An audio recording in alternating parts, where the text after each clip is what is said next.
I asked my wife for a paternity test, but she asked for a divorce in return. Uh-oh, you lost the trust. And the wife. I met my wife through a mutual friend. We were friends for a year or so before we both became single and decided we were compatible enough to date. We were together 2 years before we got married, and I do not know what got into me. My wife is loyal, faithful, but I had been reading statistics about how many men are raising children that aren't their own and had absolutely no idea around the time she found out she was pregnant. We both wanted children. We weren't actively preventing it. And by the way, this comes from user Worried Husband Throw 1. And if you want to submit your own stories, go to the r/OK Storytime subreddit, submit them there. So, about 3 months in, I couldn't take it anymore and told her I wanted a paternity test. Woo. She asked me if I was accusing her of cheating. I said yes. Dang. What is wrong with no evidence whatsoever? Ouch, man. What is wrong with you? We always get it like the other way around kind of thing, you know? Like it turns out that they're not cheating or something? Yeah, or like they asked, like OPs, like, oh, they asked me for a paternity test. And like, I don't know. Right, yeah. Usually it's not, I asked them for a paternity. It's like, I'm asking my wife for a paternity. Like, yeah, I'm accusing my wife of cheating right now. It's just like, no, I did it because I am easily swayed. Yeah. Okay, so I said, yes, I'm accusing you of cheating. She asked me why, and I couldn't answer. What? Bro. Guys, we got to keep going. There's going to be one like that every sentence, I bet. Let's keep going. Oh my gosh. Neither of us have ever been cheated on or have been a cheater. She works very hard, has long hours at her job, but has always let me know where she is and who she will be with. If she was going somewhere with friends, I was always welcomed. I don't know why I did this, and it's tearing me up. She told me she would gladly give me my paternity test, but that she was moving back to her mother's until that time because she didn't know if she wanted to continue the marriage. Ooh. She got an amniocentesis test at about 20 weeks. I'm the father. And when she told me, I was so happy. But she wasn't. Wait, you're doing this while she's pregnant. Oh my gosh. This isn't like we have a kid and we've raised it. Yeah, no, she's currently pregnant. She's literally pregnant right now with your child. Yeah. And that test is a prenatal test where a small sample of amniotic fluid is extracted from the sac surrounding the fetus for diagnostic testing. All right. So it's the baby daddy test. He got the baby daddy green light. Yeah. Green light baby daddy.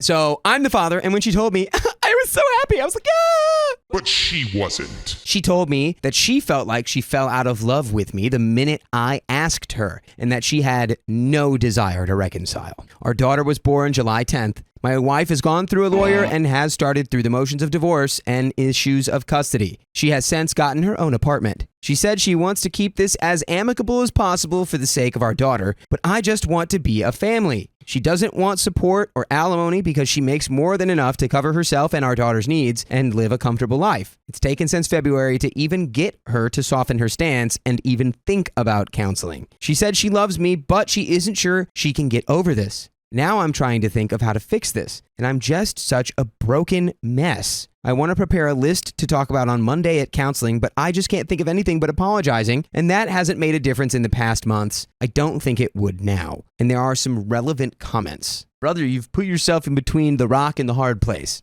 Yeah. Because you're either flippant enough to be like, or you're either distrusting enough to be like, yeah, I do think you cheated on me. I don't trust you, wife, who's pregnant with my child. Or your brain is so full of rocks that you're just like, yeah, I watched a red-pilled YouTuber and now I'll never trust a woman again.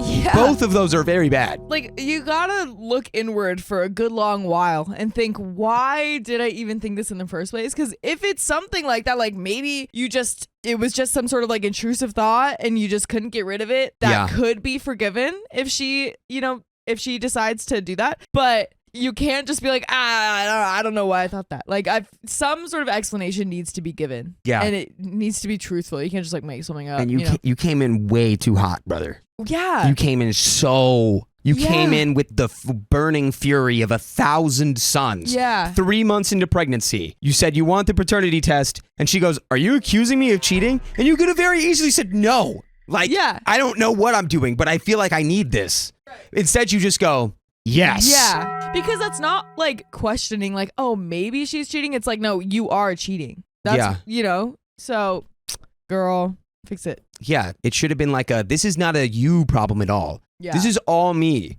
I've gotten myself worked up to a point where now I'm like fixated on this idea that it might not be my kid. I in no way think that you've cheated on me. I think that this will just prove that. Yeah. But I'm in a weird spot. And maybe she understands that a little bit more than, yeah, you dirty cheater. You cheated on me. That's not my baby. Exactly. Anyway, let's get into the comments. AKA Vince Black says, a WTF. No reason to think she cheated, not one iota. Do you think aliens impregnated her? I'd find it hard to overlook that, too. OP says, we were spatially active, so I did know that there was a good likelihood I was the father. I just couldn't shake that little voice that told me I might not be. And there's the update. His little voice said, why don't you go ahead and wake up and ruin your whole life? Yeah. Why don't you wake up and ruin everything? Dude. Don't listen to your little voice when it tells you to ruin your whole life. Yeah. Or like that could have been even worded so differently. Even if you had a little voice that you couldn't shake. Don't come right out and be like, yeah, I'm accusing you of cheating. Also, heads up, chat, we have read this story a while ago. This is a little bit updated. But there's more. There's updates to this. There's more. Ages? You have ages for me? Good question. My sweet baby boy? Me, 35 male. Okay. My wife, 29 female. Okay, 35, 29. So he's like, I don't know. He was going through some sort of mental crisis about like I don't know. Some sort of insecurity, something. Well, Yeah, it looks like updates for this one and again, comments from the Reddit. Nice, Okay, nice. cool. All right, well, let's get into this update. I got to sit down with my wife during my visit with my daughter while she was napping. She says that this was the straw that broke the camel's back. Ooh. So it was, there was more. Here's why she went nuclear, quote unquote, as a lot of people said. And as much as this hurt, I needed to hear it. One, I had trouble trusting her our whole relationship, despite the fact she had never cheated on me or any exes. Really, that's so hard to believe. Yeah. It's not like you blatantly accused her of cheating with no evidence. Maybe you've never trusted her this whole time. It's possible. She's caught me snooping through her phone, email, work laptop before, and because she deals with privileged information, she says I open her up to liabilities with her clients. And no, I have never found anything incriminating. 2, she has never hidden anything except work-related things because of confidentiality. Her bank accounts, credit card information, phone records were always open to me because she's caught me snooping before and she wanted to assuage my fears. 3, I had recently installed Tinder on my phone and she had caught me on OkCupid 6 months ago. Her best friend sent her my profile, so she thinks that this is me projecting. Yeah, dude. Yeah. I think it's you projecting. That is what always happens in these stories. Of course, she's going to be upset with you for accusing her out of nowhere because that's what happens. Cheaters accuse other people of cheating out of nowhere when they're not. Brother, you were on Tinder. Bro. You were on Tinder. 3 months before your wife got pregnant, you were on Tinder and OkCupid. That's insane. Insane. He should have been on OK Storytime. Yeah. No cheating there. Get him Just out. other people. Go listen to Weezer, dude. Real fans know what that means now. Okay. Wait, Angie, do you know what that means? Nope. Okay. Not a real fan. They're in the sun, on an island in the sun. I don't know. Like the Weezer song. You don't listen to I Weezer? don't know. Good. You won't end up in the sun. Have you seen Aquamarine? We'll talk about this after. So, number 4, she got upset about the hypocriticalness of all of it. While she had to be fully open to me, but she says I never showed her the same courtesy and always complained at her about my privacy. I had my phone passcode. I would get upset if she did the same, and I'd get angry with her if she went into my computer or email for any reason, even if it was bill related. She said what really made her not want to work on it was some of the following. Well, buddy, I hate this guy. She felt no support from me at all before the test. She would come over every other day and talk to me, but I was cold to her, and that she tried to work on it in the beginning. She said my aloofness made her Not care. I refused to help her cover the copay for the test. She said this was pettiness that made her feel this way, but she was going to get an amniocentesis test anyway because she's paranoid about birth defects and her insurance didn't deem it medically necessary. I went on a few dates after she moved out and she found out. She considered it cheating because she had been attempting to work on our marriage at that point and had even made counseling appointments that I refused to attend until she got the paternity test. I didn't remember about this and didn't include it in my last post. Brother. He's just admitting to cheating with no remorse. No remorse, it seems. They were clearly together at that time. I'm changing this. You're not listening to Weezer anymore. You're listening to Soundgarden. I don't know that one either. I know Weezer, but I don't. Shout out to all the folks who know about that. I haven't even heard of that one. Where are we gonna be doing this now?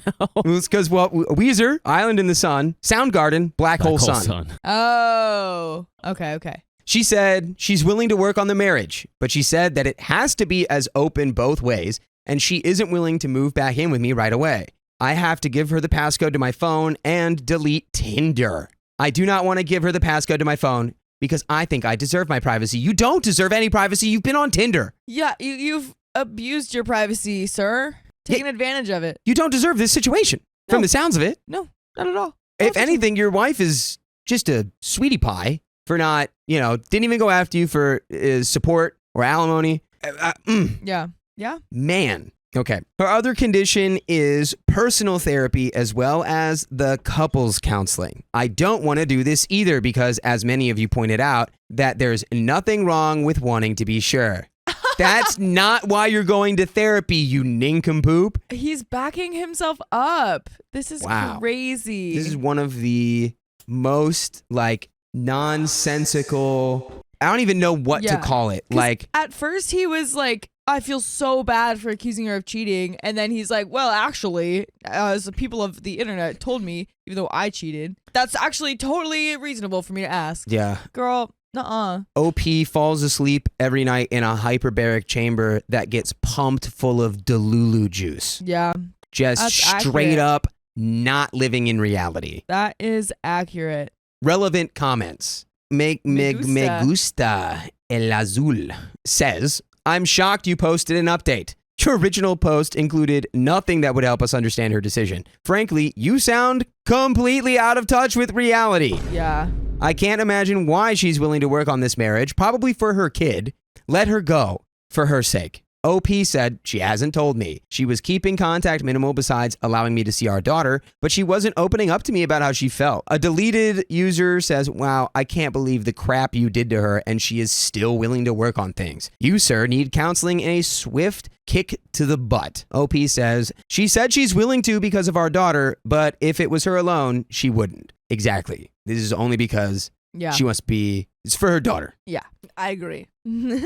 As someone who is a daughter, she agrees. Deleted user replies, you left out the stuff about being protective of your mobile devices, having a Tinder profile, and having gone on dates yesterday. You deserve your privacy? You're either a piece of work or a troll. For God's sake, get help and put all this energy into being a good dad. Don't be so effing self-involved and selfish. OP says, I didn't go on any dates until after she left. She didn't leave the relationship, boy. She left the house because you suck. Dude. You don't deserve this, woman. I guess you know, whether or not you could be a good dad remains to be seen. Sure. But this woman, should just co-parent because honestly, I doubt your presence in your daughter's life would be very positive because you sound entirely self-centered. Yeah. Completely incapable of even taking a step outside of your own bubble. Yeah, he was so close to figuring out remorse. And then he just totally backstepped all the way. Almost had it. He was so close. Right there. And then he's like, yeah, but she'll come back anyway because of the kid. So I'm fine. I'm good. And actually, I should have cheated more, actually. That's probably what he said. Yeah, crazy. Well, Raccoon Grin says, you don't go on dates when you want to stay in a marriage. Yeah. Update number 2. Oh boy, we're getting into new sauce territory. Let's go. Oh gosh. Let's go. I realize now I'm not exactly someone you want to sympathize with. And I'm sorry. I do love Marissa and want to be a better husband and father, but I will not get that chance. In therapy, our therapist had us lay everything out on the table, and I admitted that I was an unfair hypocrite. She admitted that she's happier without me, despite being a single mother for all intents and purposes. Nice. We attempted to talk it through, with her laying out her terms to re-enter the marriage. I still feel I did not cheat on her because she left me with no discussion of terms. She feels I cheated because we were still married and actively discussing her eventually rebuilding her trust in me and moving back home. We agreed to try another therapy session, but Tuesday morning she canceled it and she filed for divorce. Good for you. Good. I'm sorry. I didn't cheat because when you left, like, you didn't say that, like, I still couldn't date other people. Like, if you didn't say that, so how would I know? How would I know? It was just, I mean, you like our marriage vows? No. That didn't clarify. You gotta remind me every single day, actually, that I can't cheat on you. You were just with the, not OP is the personification of just a boulder, just a rock, just no. I don't know. It's still not cheating though, right? Because she walked away from me. She physically left my presence. Right. So I was allowed to do whatever I want while we were fixing our marriage. Why, AITAH? She just wanted to rebuild her trust in me, so I went and slept with other people. Yeah. What's wrong with that? What? That's not cheating. That's just me. I'm giving her space. Yeah. So she canceled it and filed for divorce. Yes. We had dinner that night, and she told me she was sorry, but she didn't think it would work because her trust at this point was irrevocably broken. I told her it was okay. We sat down and talked about visitation until she leaves in January, when she will be moving to her home state with an opportunity that grants her more money and better benefits, including on-site daycare. And by the way, we have an on-site daycare where you can listen to full episodes with stories just like this. It's on Spotify. It's on iHeartRadio. It's on Apple Podcasts. It's wherever you listen to podcasts. All you have to do is search the name of our show, OK Storytime. You've got the whole archive. Oh, yeah, you do. At the tips of your little fingies. Oh, yeah, you and you do. It's a finger wicking good. Nom, nom, nom, nom, nom. Right there. Don't sue us, KFC. I didn't mean to say that. Please. There is a little bit more story left. Like, do we have any closing thoughts here? Clearly, we're all glad that this guy is... I mean, he seems just like that he doesn't care at all. He just doesn't. Yeah, he doesn't care about other people. He only wants to worry about his own reputation, that he messed up. And he's trying so hard, instead of just being sorry and making it up to her, he's trying so hard to just excuse himself of his mistakes. Right. By claiming that there were none. It's like this, or he just enough to be like, I did do something, but I'm not admitting I did the thing I very clearly did, which was go on dates while we were repairing our marriage. Yeah. Which is antithetical to that. Right. Yeah. So this is like a man baby. My goodness. Not ready to take accountability or responsibility for anything, it seems. No, not at all. I don't know who he started listening to. Yeah. I would bet that he wouldn't be a good father, because then he would teach his kids that this is okay and that this is fine. Yeah. Well, he's got a daughter. Imagine. Ugh. Yeah.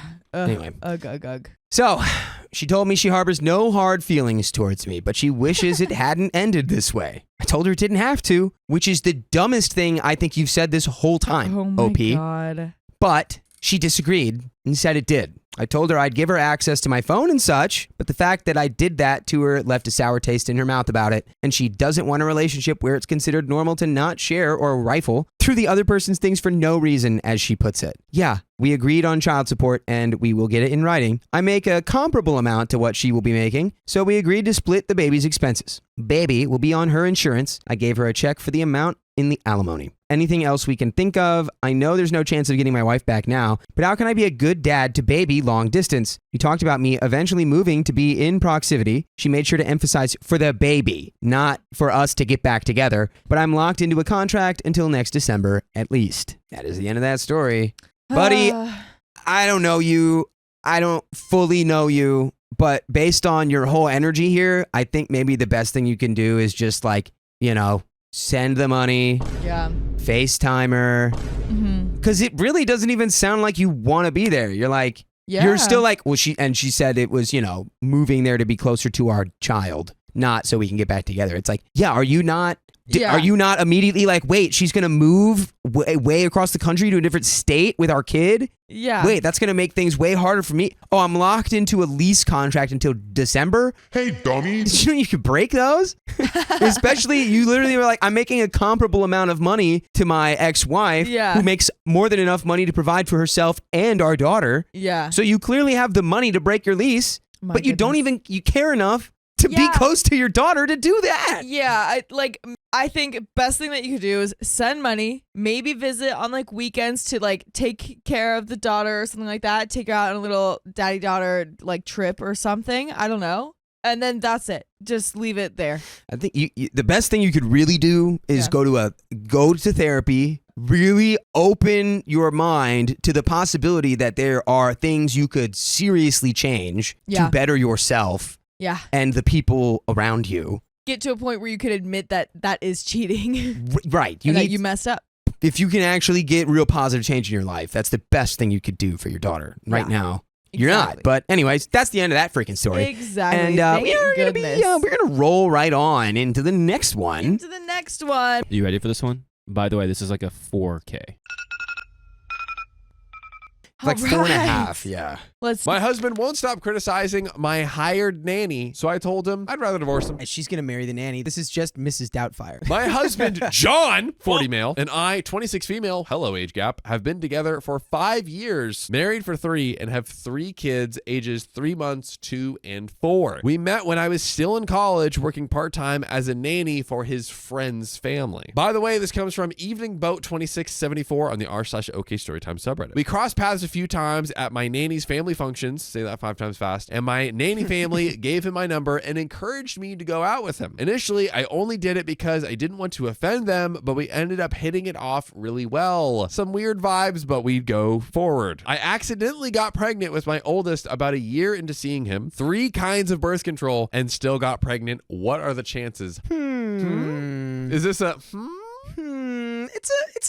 But we'll continue. At first, I was devastated because I was just about to graduate and had already been offered an amazing internship in my field. The internship would require me to move across the country, so I was already planning to leave my current job and break up with John so I could pursue my dream job. So my initial plan was to terminate the pregnancy. However, long story short, I ended up staying with John and having my oldest, but under the agreement that I would start working ASAP and John would pay for childcare so I didn't have to be a stay-at-home mom and permanently walk away from my career goals that I had worked very hard towards basically my whole life. As my son was born, I fell instantly in love, and the very few resentments I had about the way things turned out completely disappeared. While I did stay at home with him for the first year because I couldn't stand to leave him for more than a few hours, I was open with John about my plans to find a job in my field as soon as I could, and he was always on board and never expressed any issue with it. John and I got married when my oldest was 1, and John started pushing me to have more kids, but I refused and I felt ready to start working. Okay. I've upgraded my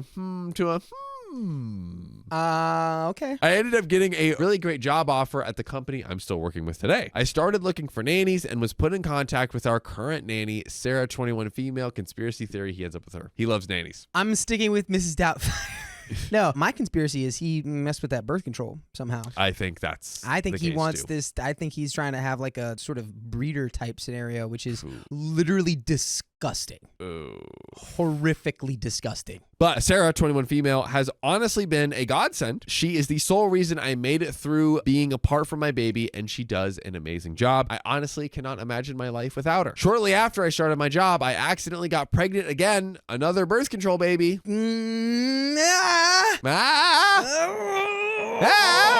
And my husband tried to talk me into staying home with the kids after my second was born, but I was too happy with my job. They offered to let me work from home part-time, which worked out perfectly. My husband wanted to cut back Sarah's hours as I would be home a lot more, but I refused because while I'd be able to breastfeed and take care of my newborn, I still wanted her there to help with our rambunctious toddler while I was working. Yeah, the watching the kid while working from home, it does not make any sense whatsoever. You can't do both of those things. Literally It's zero impossible. sense. Our arrangement worked out really well, and I recently did the same with our third baby while Sarah watches the older two during the days when I'm working. No birth control mentioned here. We don't know. I don't think it would have worked even if you had it. It's hard to have something that is secretly taken from you. Because all those pills need to be in the right place, and if they're not going to work. Ouchie. We have a lot in common, her, OP and Sarah do, and I see her as a friend as much as an employee. My kids love her very much and ask about her whenever she isn't there. Since I was also a nanny, I am able to work with her effectively, and I have so much respect and admiration for the job she does with my kids. She's even more patient and hands-on than I ever was with my nanny's family kids. Even though we pay her a lot, I honestly think she's worth even more than that, and I tip her as much as I can. For some reason, my husband does not feel the same way. He is very critical of her, not to her face. He has very little interaction with her, as most days she leaves before he gets home. To me, he is always nitpicking how she does things, like if a few toys get left out in the playroom, if she used too much gas in the car, if she got fast food for the kids instead of cooking a meal, etc. He tells me she is not worth what we're paying her and that she's doing an easy job I was doing for free. Yo, this guy sucks. Level 7 weenie. This dude sucks. I think he was able to sink the hooks in while she was still really young, and now there's carryover. Like, she's excusing her. She has the rose-colored glasses, you know, of like, oh, he's the provider, he's the caretaker, the adult in the relationship. Yeah, right. Because it's like there's an age gap, but she was real young. He could when be they, her father, up and a middle school father, but father nonetheless. Father nonetheless. We've seen it before. Now, this irritates me like nothing else, because while yes, I don't find looking after my kids particularly difficult, I wouldn't call it remotely easy. And it's much different when it comes to dedicating most of your free time. And Sarah goes above and beyond to make sure my kids are safe, happy, and entertained every day, and even does some preschooling with them. Last week, my husband confronted me with some of the footage from our security cameras of Sarah neglecting the kids. Bum, bum, bum. What kind of neglect are we looking at here, ladies and gentlemen? I'm going to go out on a limb and say none, and it was just her doing her job. Well, the whole thing was completely ridiculous. There was one video where she left my 2-year-old in her high chair for 5 minutes while taking my 4-year-old to the bathroom 3 feet away. Unacceptable? Hey, that chair is pretty high up. You should have split yourself apart like a clone in a video game. Had one person, or you know, at a bare minimum, if we're just going to talk like the bare necessities, grow long multi-arms like Michael Jordan in Space Jam. Yeah. And be, you know, helping this kid over here with the bathroom, and then this kid over here with the high chair. I see nothing wrong with that whatsoever. That's what you need to do. You just make it happen. And if you really out. were a good nanny, that's what you would do. That's what you would do. Become a cartoon character with elongated rubber arms. It's not that hard. Become animated Michael Jordan. Please and thank you. There was one where she let them stay up past bedtime to finish a movie while she worked on schoolwork. All relatively innocuous things like that I couldn't care less about. The worst of it was a video of her texting on her phone for like 30 minutes while my kids were playing, which we have asked her to not be on the phone while playing with the kids. But even though she technically did something wrong, she's a human being, not going to be perfect 100% of the time. Once he was done showing me, I asked them, is this the neglect in the room with us right now? Ooh. Is the neglect in the room with us now? Yeah, like, is it like, hey, are we watching tapes instead of neglect, instead of our children, instead of watching and therefore neglecting children? The irony. He got it. The irony. And that made him really mad. Big Daddy mad. He accused me of not caring about our children's well-being, because if I did, I would agree with him that we need to fire her. For what? Looking at her phone once while she takes care of both of your kids at the same time? Where's the rubber arms? Yeah. You haven't genetically modified yourself to figure out rubber arms. Look, if our nanny's not willing to asexually reproduce, I don't want her. What are we talking about? Go the extra mile. So I told him we're firing her over my dead body. Oh, the twists and turns. And if it wasn't for her, our children would actually be neglected because we both work full time. Doy. Tell him, OP. He told me that Sarah was trying to take over my role as mother in my children's eyes, and she was coming between me and our family. And if I cared about our family, then I would want to fire her too. He just wants to control this woman. The husband said that I would want to fire her too. I laughed in his face. You're a joke, okay? And I told him I would rather divorce him and pay for her myself herself, then fire her and quit my job. OP standing on bitterness. He's like, I'll marry the nanny. I'll marry the nanny. I'll get married to her. What are we talking about? He stormed out and hasn't spoken to me since. Am I the a-hole? We have an edit coming up, but let's talk, Mr. Big D. I mean, honestly, the best situation is that you clearly leave this creepy man who is like trying to lock you down as some sort of like a baby factory. Yep. That just stays at home and raises the children with no agency or autonomy in their own life. And you take the nanny with you. Yes, it's unclear how financially it seems like OP's doing pretty good. I think OP should do the digging to verify what we suspect, because the cracks are starting to show. I think he's starting to crack because he wanted this, this like perfect vision of him controlling and making her this like magical trad wife, stay-at-home mom. And it's been so long now, it's been years, that he's starting to like lose his ability to like hold it in. Yeah. So I think let him crash out and confirm what we are hypothesizing. I bet you that we find out that he's had some sort of like an infatuation with like the need to have. First of all, he definitely messed with the birth control. You don't go on 3 forms of birth control and get pregnant every time. That guy was messing with the birth control. Yeah. So and automatically that's super messed up. Yep. And yeah, this guy probably looks at her more as a piece of property than actually like a wife that he loves and respects and cares for. That's what it's seeming like to me. And he's been able to hide it. And again, I think there's maybe some carryover. A lot of guessing, a lot of inferring, but I'm inferring that it's, she met him when she was really young and that's kind of carried over. But now I think she's getting wise to his games, to his acts. Shall we see what happens in the edit? Please. Thank you so much, everyone who has offered advice and support. I'm trying to read over everyone's comments and process everything. Honestly, I thought this was just an annoying ongoing argument between myself and my husband about our nanny, but you all have opened my eyes to a much deeper issue. Yeah. Oh, yeah. I wonder what it is. Depending on which form of birth control, it could either be a deep implant in the arm or a deep implant in the uterus. Dude. But the issue is there. Firstly, I want to say I'm a bit worried it came across like I resent getting pregnant or having kids, because I really don't. I love my kids more than anything, and I would not trade them for the life I wanted before or choose my job over them if it ultimately came to that. I do stress about the accidental pregnancies a lot because it makes me feel out of control of my own life and body, but I hope that doesn't come across as me having regrets over them. That is absolutely the most fair thing in the world. Of course, it's like if I mysteriously keep having these babies with like all these forms of birth control, of course you would feel out of control of your body, and that of course that doesn't mean that you don't love your children any less. Yeah. The last thing I want is for people to think my kids are a burden, who have ruined my life, because they are a gift and have brought more love to my life than I knew I was capable of. I really don't feel trapped by them or anything like that. By the way, if you never want to feel trapped, then just tap our profile and join our lives every weekday at 3 p.m. PST, where I promise you will feel freer than you ever have in your life. That's right. That's a guarantee. Literally the feeling of freedom. Legal guarantee. That's what we are. Yes. Now, on that note, however, a lot of people have pointed out the possibility of my husband tampering with my birth control. There it is. This has me really shaken up. I'm not going to lie. The scariest thing about this is that he's a medical professional and he started writing my scripts for birth control after we got married. That man messed with your birth control. What? He was the one who prescribed it to you? That's gotta be a felony, right? Oh, I hope he loses everything because of this. Yes. Dude, so, my God. He often recommends and prescribes me supplements for things for my health. He also convinced me that IUDs were dangerous and ineffective.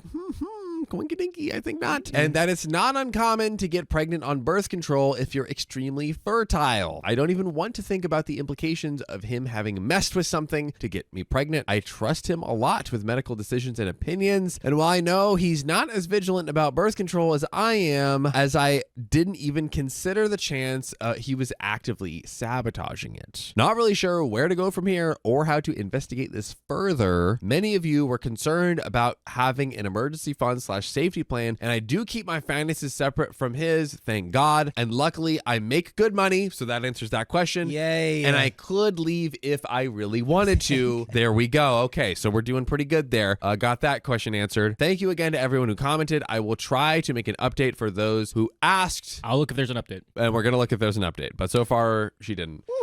I feel like I've got a bead on exactly who this guy is. Yes. Yes. He is the alpha male, sort of like primal human, like Andrew Tate, Ooga like booga. is his Jesus. Yes. And he's like probably just delusional, like, yeah, I'm like a alpha male, so like it's my prerogative to like make sure that my children have healthy genes, and I saw you and I knew I wanted your genes to be involved with my children, so it's within my right to not allow you to have birth control because eventually you were gonna just realize that you wanted to be a mother anyway. So Dude. it's my ability to like just make that decision for you when you're 19. I'm looking at the post So right now. 14-year gap. There is no update. It's just the comments, and everyone is like, "OP, what? Do you not see the red flags here?" Yeah. Yeah, there is unfortunately no update. I don't know. That's all we got. Yeah. Okay. My wife said if I don't choose between her and my mom, she'll divorce me. Mary, it's time to marry your mom. My wife hates my mom because my mom didn't make her feel like she was part of the family and treated her like a stranger. And she treated her son, me, like I was still her baby boy and not married. Now my wife wants my parents completely out of our lives, including the lives of me and our children. My parents want to have a good relationship with us and will reach out every few weeks to try to reconcile the situation. This only makes things worse. By the way, this comes from user Velvet Fisher on the r/OK Storytime subreddit. So, what did my mom do to earn such ire? Well, my wife says that there are thousands of things, but here are my top highlights. My mother has never offered to hold our baby. My mom says it's because he would cry whenever someone other than his mom held him. Wife thinks it's because mother-in-law doesn't care. When first baby was born, wife didn't want anyone to visit her in the hospital. We told mother-in-law she couldn't see us in the hospital. She could see us at home later. The first time mother-in-law saw the baby was on Facebook pictures along with everyone else the same day. Mother-in-law texted her daughter, my sister, letting her know how hurt she felt by this. Sister texts my wife asking, why won't you let mother-in-law see the baby? The wife felt bullied by this behavior, as if mother-in-law was getting my sister to confront my wife about this. Mother-in-law never cooked meals for her. The one time mother-in-law did cook, shortly after baby one was born, she had my sister's husband deliver the meal. Never mind the fact that mother-in-law was working a job at the time, very busy, and spent all day Saturday making the meal, and didn't have time to deliver it personally. Wife felt offended that it was delivered by my sister's husband, as if my mom was trying to show off in front of my sister's family. A mother-in-law or a maid? These seem like very strange things to be that upset about, to the point of cutting off your mother-in-law. On Christmas, I made a chocolate cheesecake. Wife tasted it and said it had too much chocolate. It didn't. Later, we were all enjoying it in all of its chocolatey goodness, and my mom quipped, who said this had too much chocolate?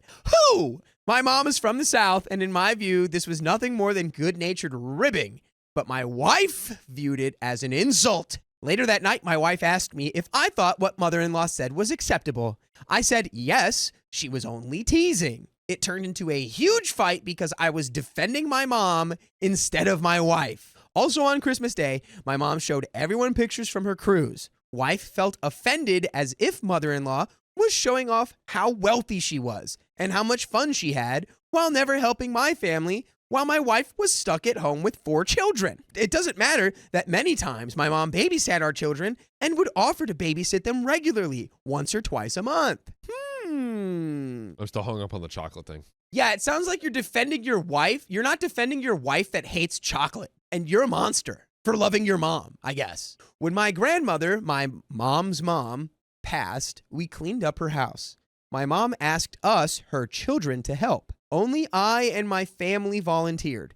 My sister and brother were too busy, and my dad said no for his own reasons. At the time, it wasn't a problem, but many months later, my wife claims that's an example where I care more about my parents than my own family. And my mom thinks that she can use me whenever she wants, with no respect for my wife. That was supposed to be my dad's job, not my job. Your wife sounds exhausting, dude. I'm not gonna lie. This sounds absurd. My dad sent emails to my wife trying to rectify the situation and explain that my mom loves her daughter-in-law and wants to have a good relationship with her. It turned into a huge fight because I didn't tell my dad to stop emailing my wife. I wasn't defending my wife against my dad's attacks. I didn't view them as attacks, though. I saw these emails as sensible and warranted. My wife hated when I said this. Well, dude, I hate your wife. I don't know. Your mom sounds totally normal, and your wife sounds kind of extra. I don't know. We'll see what else we got. We got more bullet points, dude. More bullet points, baby. This is like bullet point number 8. We have more bullet points in here than she had chocolate chips in her cheesecake. My wife thinks I'm taking my mom's side when I say that my mom has a good heart and would never intentionally hurt or attack my wife. My wife insists my mom is evil. And if I disagree, then I'm against my wife. All right, we've reached the end of the bullet points. Okay. My wife went through my phone and saw I had called my mom earlier in the week. We were talking about how to fix this whole situation. My wife was jealous about this, as if I was going behind my wife's back and cheating on her with my mom. And those are her words. Dude. Yo. Dude. She's so right. You have the opportunity to do something really funny here, though. Talk to me. You have to make your wife so jealous of your mom that she leaves you by like just hanging out with your mom. Start going on dates with your mom. Like, you know how like every little boy goes on dates with his mom when he's like 4 or 5 years old. Like they go out to the department store or wherever or to the park. Yeah, it's mommy Sunday.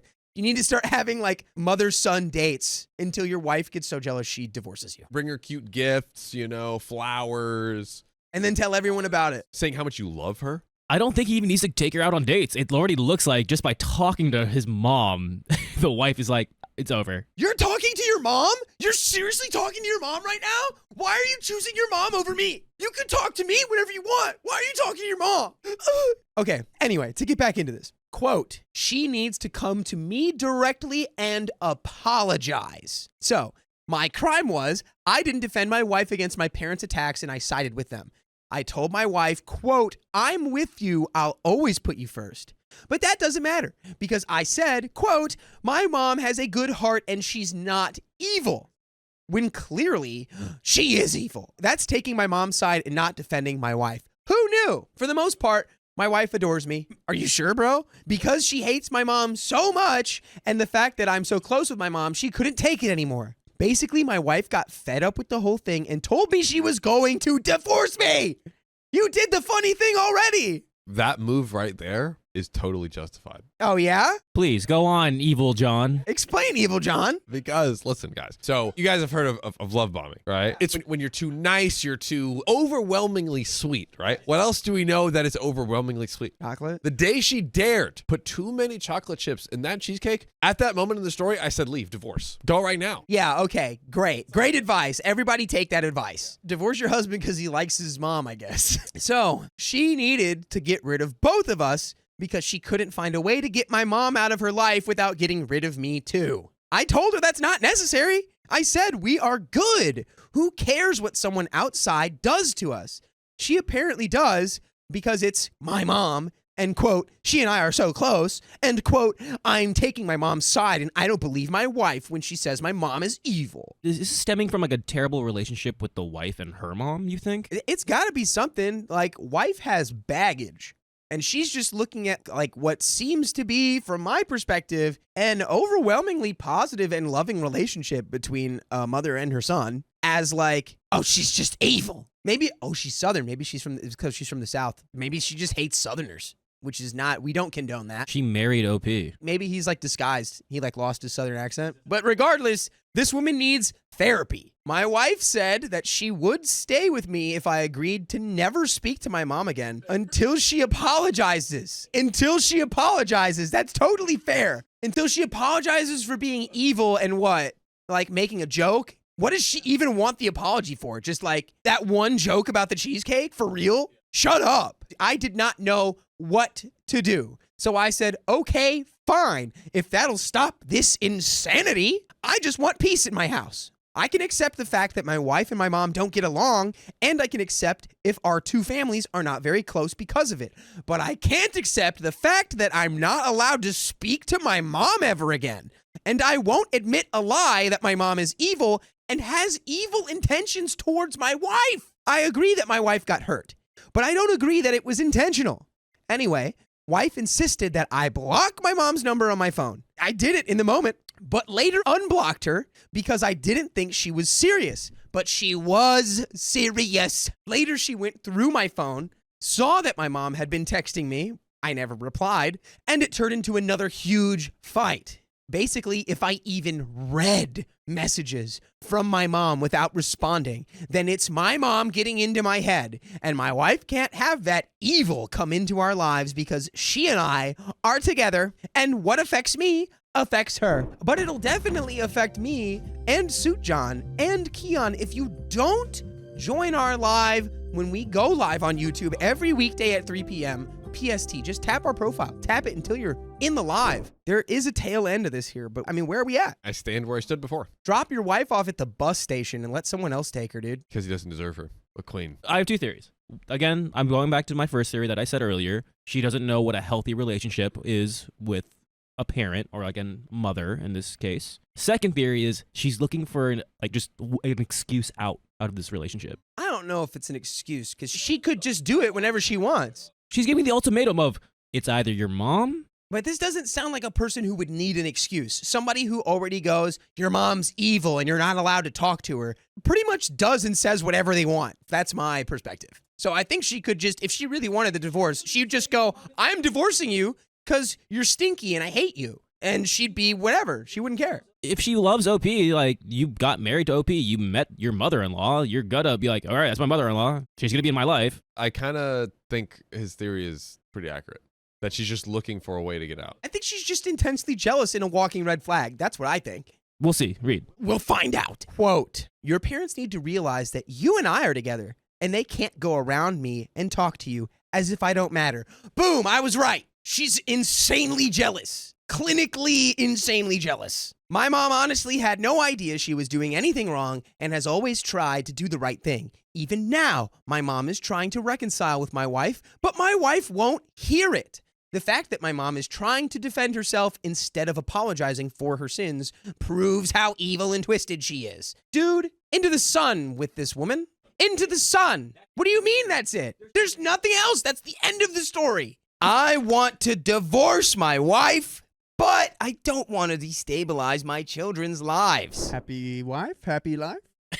My ex-wife and I were married for over 20 years and have 2 children together, 22 male and 20 female. For most of my marriage, things were pretty balanced. We both shared housework and childcare responsibilities. We were each stay-at-home parents for over a year after each child, her with our son and me with our son and daughter. We always had agreements on how we wanted to divide work and generally had decent communication. By the way, this comes from user Prudent Composer 3500 on the r/OK Storytime subreddit. So this changed when my oldest went to high school. My wife got a new job that was both very demanding on her time and was 50% travel. This meant that I had to handle everything about 2 weeks out of the month. And when she was home, she wasn't holding up her side of the work with agreements. I did my best to be accommodating and we worked through redistributing chores and housework a few times to make it fit her schedule better, but a lot of the work just kept falling to me. When the pandemic happened, things got worse, but I tried to just suck it up because I knew the lockdowns were temporary. Finally, when things opened back up, things continued to decline and I asked to go to counseling. She missed a lot of our meetings and just didn't commit to it. At this point, I decided that I wanted a divorce. Ultimately, it was a really tough time for the family. My son was getting ready for college in person after his freshman year being remote, which was both financially and logistically challenging. At the same time, my daughter was also having some issues with depression and I had become her main support person with my wife gone half the time. I made a decision to wait until my daughter was in a better mental state and our family was in a financially stable place before I filed for divorce. I did my best to continue to contribute and was essentially a single parent for 3 years. On a few occasions, I brought up counseling again, but my wife said things were good and wouldn't go. We pretty much did not have any spicy sleep for that period of time, and there was one summer where she essentially moved to North Carolina for 6 weeks for work. She came home on some weekends.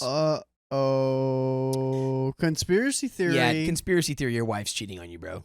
Last year, after my daughter started her sophomore year of college and she was in a better place mentally and emotionally, I sold off some of my stock investments to create a trust for my kids to ensure college was covered. Then I filed for divorce. At first, my wife was really pissed, and then she left to live in North Carolina again. When she came back 4 weeks later, she said she wanted to work through it, but I told her that I had made the decision to leave years ago and wasn't interested. We eventually worked through mediation and got to an an amicable divorce. My kids live with me now and support me, but all of my in-laws and even most of my family outside of my sister think I'm the a-hole. They believe I should have forced the issue more when we started counseling and either divorced or made it clear to my wife how important counseling was to me. They've called me selfish, and some of my in-laws are refusing to interact with my kids when they're at my house. For example, my daughter FaceTimed her grandmother once this summer, and she hung up once she saw that my daughter was at my house. They also created a bit of a scene at my son's graduation in the spring, refusing to acknowledge me and demanding that my son choose to celebrate with them or me rather than having dinner together as a group. Buddy, I'm not gonna lie, I see exactly where they're coming from, because I know that we're having the fun joke about how the wife is going to North Carolina to get with a carbon copy of Riley. However, we have no words in this story or evidence in the story that is at all what's happening. I encouraged my son to go with them, and we had our own celebration later, but something happened at the dinner, and my son has lived with me and been almost no contact with them since. I honestly feel like I did what was best for my kids, but I know it feels like their mom's family is punishing them, and I feel like a terrible father. I admit that it might have been more mature to address the issue head on with my relationship with my ex, but I felt that it was about more than just the two of us. Frankly, I feel like my lack of backbone years ago has made this divorce worse for my kids, but I also believe that if I had to do it again, I would still prioritize my kids over my own feelings and make the same choice. Oh, but see, you're doing a tricky thing there where you're saying that you did it for the kids, but you never, ever fully communicated with your wife. Yeah. That has nothing to do with your kid. Edit. Holy crap, this blew up. First off, thanks for the folks who provided feedback and comments. I really felt like crap, and both the positive and negative comments helped me get a little perspective on things. I've seen a few comments come up multiple times, so I figure it's worth answering them here before I move on. This is an account I created to ask an embarrassing dating question earlier this year. I created it because my main username is recognizable, and I reused it now because I don't really want to air my issues associated with a known username. When my wife took the job, we were doing well financially, but the job still came with a big raise. I was making about $200K, and the job she took gave her a raise from $80K to $140K. That was enough that we could go from saving enough to have an emergency fund to having enough to pay for our kids' college outright. We both work in tech, but she works for a defense contractor. Ooh, that's why she's moving. Oh, yeah. North Carolina is known for tech. And some of the work needs to be done on site, and only one of the offices related to her work is near where we live. When we originally discussed the job, her plan was to work in the high travel role for some time and then try to transfer to a lower travel role based near us. She got promoted a few times, and staying near our home wasn't an option unless she took a bit of a pay and title cut. When we divorced, I was making about $280K, and she made a little over $300K. Some folks were also confused by my stock comment. I'm a software engineer for a big tech company, and about 20 to 30% of my salary comes from RSUs, which are restricted stock units. I'm not an investor by any means, and I was just selling off stock mostly to cover my daughter's college and pay off what debt my sons had. I know a lot of people are jumping right to an affair, but I really doubt it. That's coming from OP. Okay. In school, my wife and I were the obnoxious kids who reminded the teacher about homework, and she's a massive introvert. Her working late in a hotel room is much more likely than her sleeping around or keeping some secret family. There is a chance I'm wrong here, but I think this is more of a situation where Reddit sometimes thinks all divorces end with infidelity. Sorry, we're just conditioned this way. But you know what never ends? What's that? The party that we have here every weekday at 3 p.m. PST when we go live on Facebook, on YouTube, on TikTok, on Twitch. What? All you gotta do is tap our profile and you're in. And if you're watching this in the future, we might even be live right now. Dude, that's crazy. So go check right after this, because we're about to finish this story. Okay. I think the main problem is that OP never had the hard conversation about this. Yeah, you gotta have those hard conversations. Yeah. OP really, it seemed like he was like, once OP decided on divorce, it was over for him, and there was no more need to even have the conversation. I wish we could call his brother or like his mom or someone else just to be like, hey, what kind of person is he? Has he ever had a hard conversation with you? So we know if that's the right Well, he did say at the end there that they're both pretty introverted. Okay. So maybe they're not confrontational by nature. That makes But sense. it's like, I think the route here was not just, I'm divorcing you because where are you? Yeah. I think there needed to be more work done. Like, it's not always going to be easy being married. Oh, no. Marriage is not always going to be easy. And I made for that. From my perspective, I feel like the decision was hastily made here. So let's see how the story ends. Okay. When I say we had an amicable divorce, I mean that more in the legal sense than the emotional sense. Uncontested might be a better term. The only significant asset we had that wasn't easily split was our home. My wife loves the house, and I frankly wanted something different, so she bought out my portion of it. Our kids are adults, so there is no custody. Our assets are mostly divisible, so no issues there. Our salaries were comparable, so there was no alimony. We each had a car. Overall, it was a pretty straightforward process to divide things evenly, and neither of us wanted to draw things out. We didn't end the marriage as friends by any means, but from a legal standpoint, it was amicable because we decided on arrangement with a mediator and only involved lawyers briefly to actually draft the final paperwork for the judge to sign off on, and that is the end of that story. Hopefully you can move on. Yeah.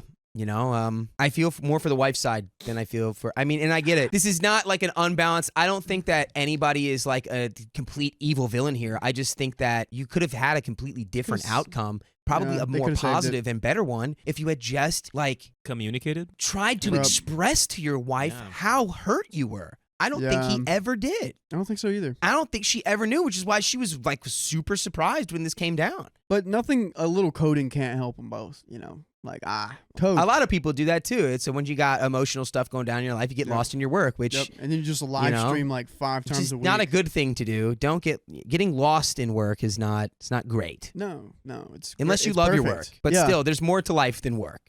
I've been lucid dreaming about my ex-girlfriend. Now my wife wants a divorce. Yeah, I think I would too. Yeah. That's pretty bad. Because lucid dreaming is the one where you got control. Yeah, how did you possibly let that slip? I, male 31, have been with my wife, female 28, for 3 years. We had a short engagement, married quickly, and have a perfectly ordinary existence. I love her, she loves me. We do taxes, housework, watch movies, all the normal things. No physical cheating on either side as far as I know. By the way, this comes from Intrepid Reporter 9 on the OK Storytime subreddit. So, here's the thing. I'm a lucid dreamer, which means I can, to an extent, control my dreams, which is something I find cool as it allows me to go on adventures while asleep. It also makes scary dreams not so bad because I can just wake myself out of them. Over the last year or so, I've been having a recurring dream about my ex, my first love, female 29.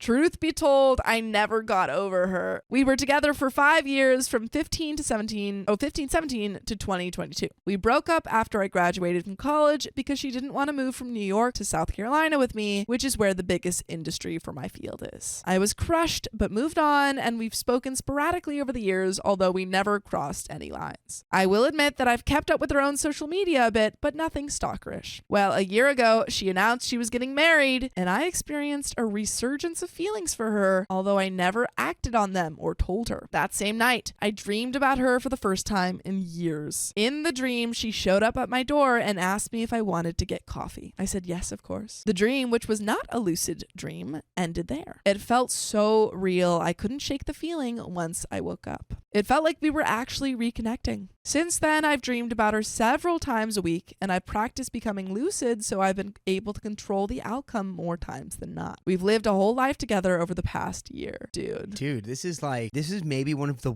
most disgusting things I've ever heard. Dude. Dream about your wife, bro. Dude, Or, come are on. they married or are they just dating? They're married. Yeah, dream about your wife. Oh, wait, I think so. Dream about your wife. Is that right? That's so weird. Yeah, this is one of those things where it's like, babe, it was just a dream, but it's like no, it's not, because you made it. Yeah. Everything from dates to a trip to Paris together, which we visited while in college. We even rewalked the same paths we did in real life. It got to the point I was looking forward to going to sleep to be with her. Fast forward to today, my wife told me she felt distant from me. I wonder why. And I started to feel guilty because I thought what I was doing was harmless, but she obviously noticed a change in me. You freaking idiot. Are you the dumbest person on earth? Yes. You thought what you were doing was harmless? Go to therapy. Gross. This is like you have a superpower and you're Yeah. using it for no good. So I confessed about all of it. No! At first she thought I was joking, but when she realized I was serious, she accused me of cheating on her and told her mom and sisters, who are calling me a cheating weirdo. She even threatened to tell my ex, so she'll know what an effing loser I am. Now, I get that it's not anything a woman would want to hear, but it's not like I physically cheated. I don't want to lose my wife, but I don't think she can forgive me for this. There are some relevant comments and more to this story, so let's jump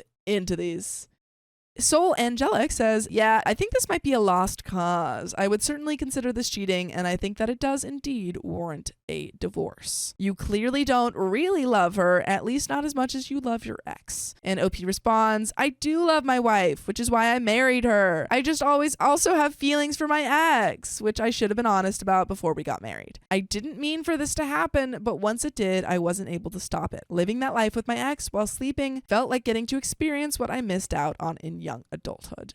So let me just to be clear, the guy who can lucid dream, which is having control over what you dream, just said I had no control over that. And he's like, I couldn't do anything about it. I just planned out everything, and I scripted it a little bit before, but I didn't mean to. I have a feeling that this guy's kind of like a scumbag opportunist. You know what I Yeah. mean? Like someone who by all appearances, you're like, well, that's like a good guy who Yeah. follows, the laws and the rules, and but like the moment he thinks he can get away with something, scumbag. No, it's just like also him being like, oh, I know I should have told her that I was still in love with my ex. You shouldn't have gotten into a relationship if you're still in love with your ex. Like, if anyone ever came to me and was like, they started dating me and they're like, yeah, I'm still in love with my ex, I'd be like, okay, go figure that out. Right. That'd be like, Bye. you're like, ooh, goody, a green flag. Yeah, what? No one's gonna think that. Yeah, that's ridiculous. With that said, my wife left overnight for a hotel, and I don't know if she's coming back. I feel awful for hurting her. Elzabot says, I am asking this genuinely, not trying to be snarky at all. What did you think your wife's reaction was going to be? Did you expect what happened, or did you think she would be more accepting? OP says, I knew she would be upset, but I felt I owed her an explanation once she communicated that she felt distant. I didn't want to gaslight her perception. I just hadn't known that she even noticed a difference in me. I just didn't think she would leave. She's turned off her location. I have no idea where she is or if she's all right, and her family won't speak to me now. I do love her and would like for our marriage not to end, but that seems inevitable now as I process this. And there is an update. Ugh. I don't know, dude. You've done a series of Yeah. some of the dumbest decisions you could make.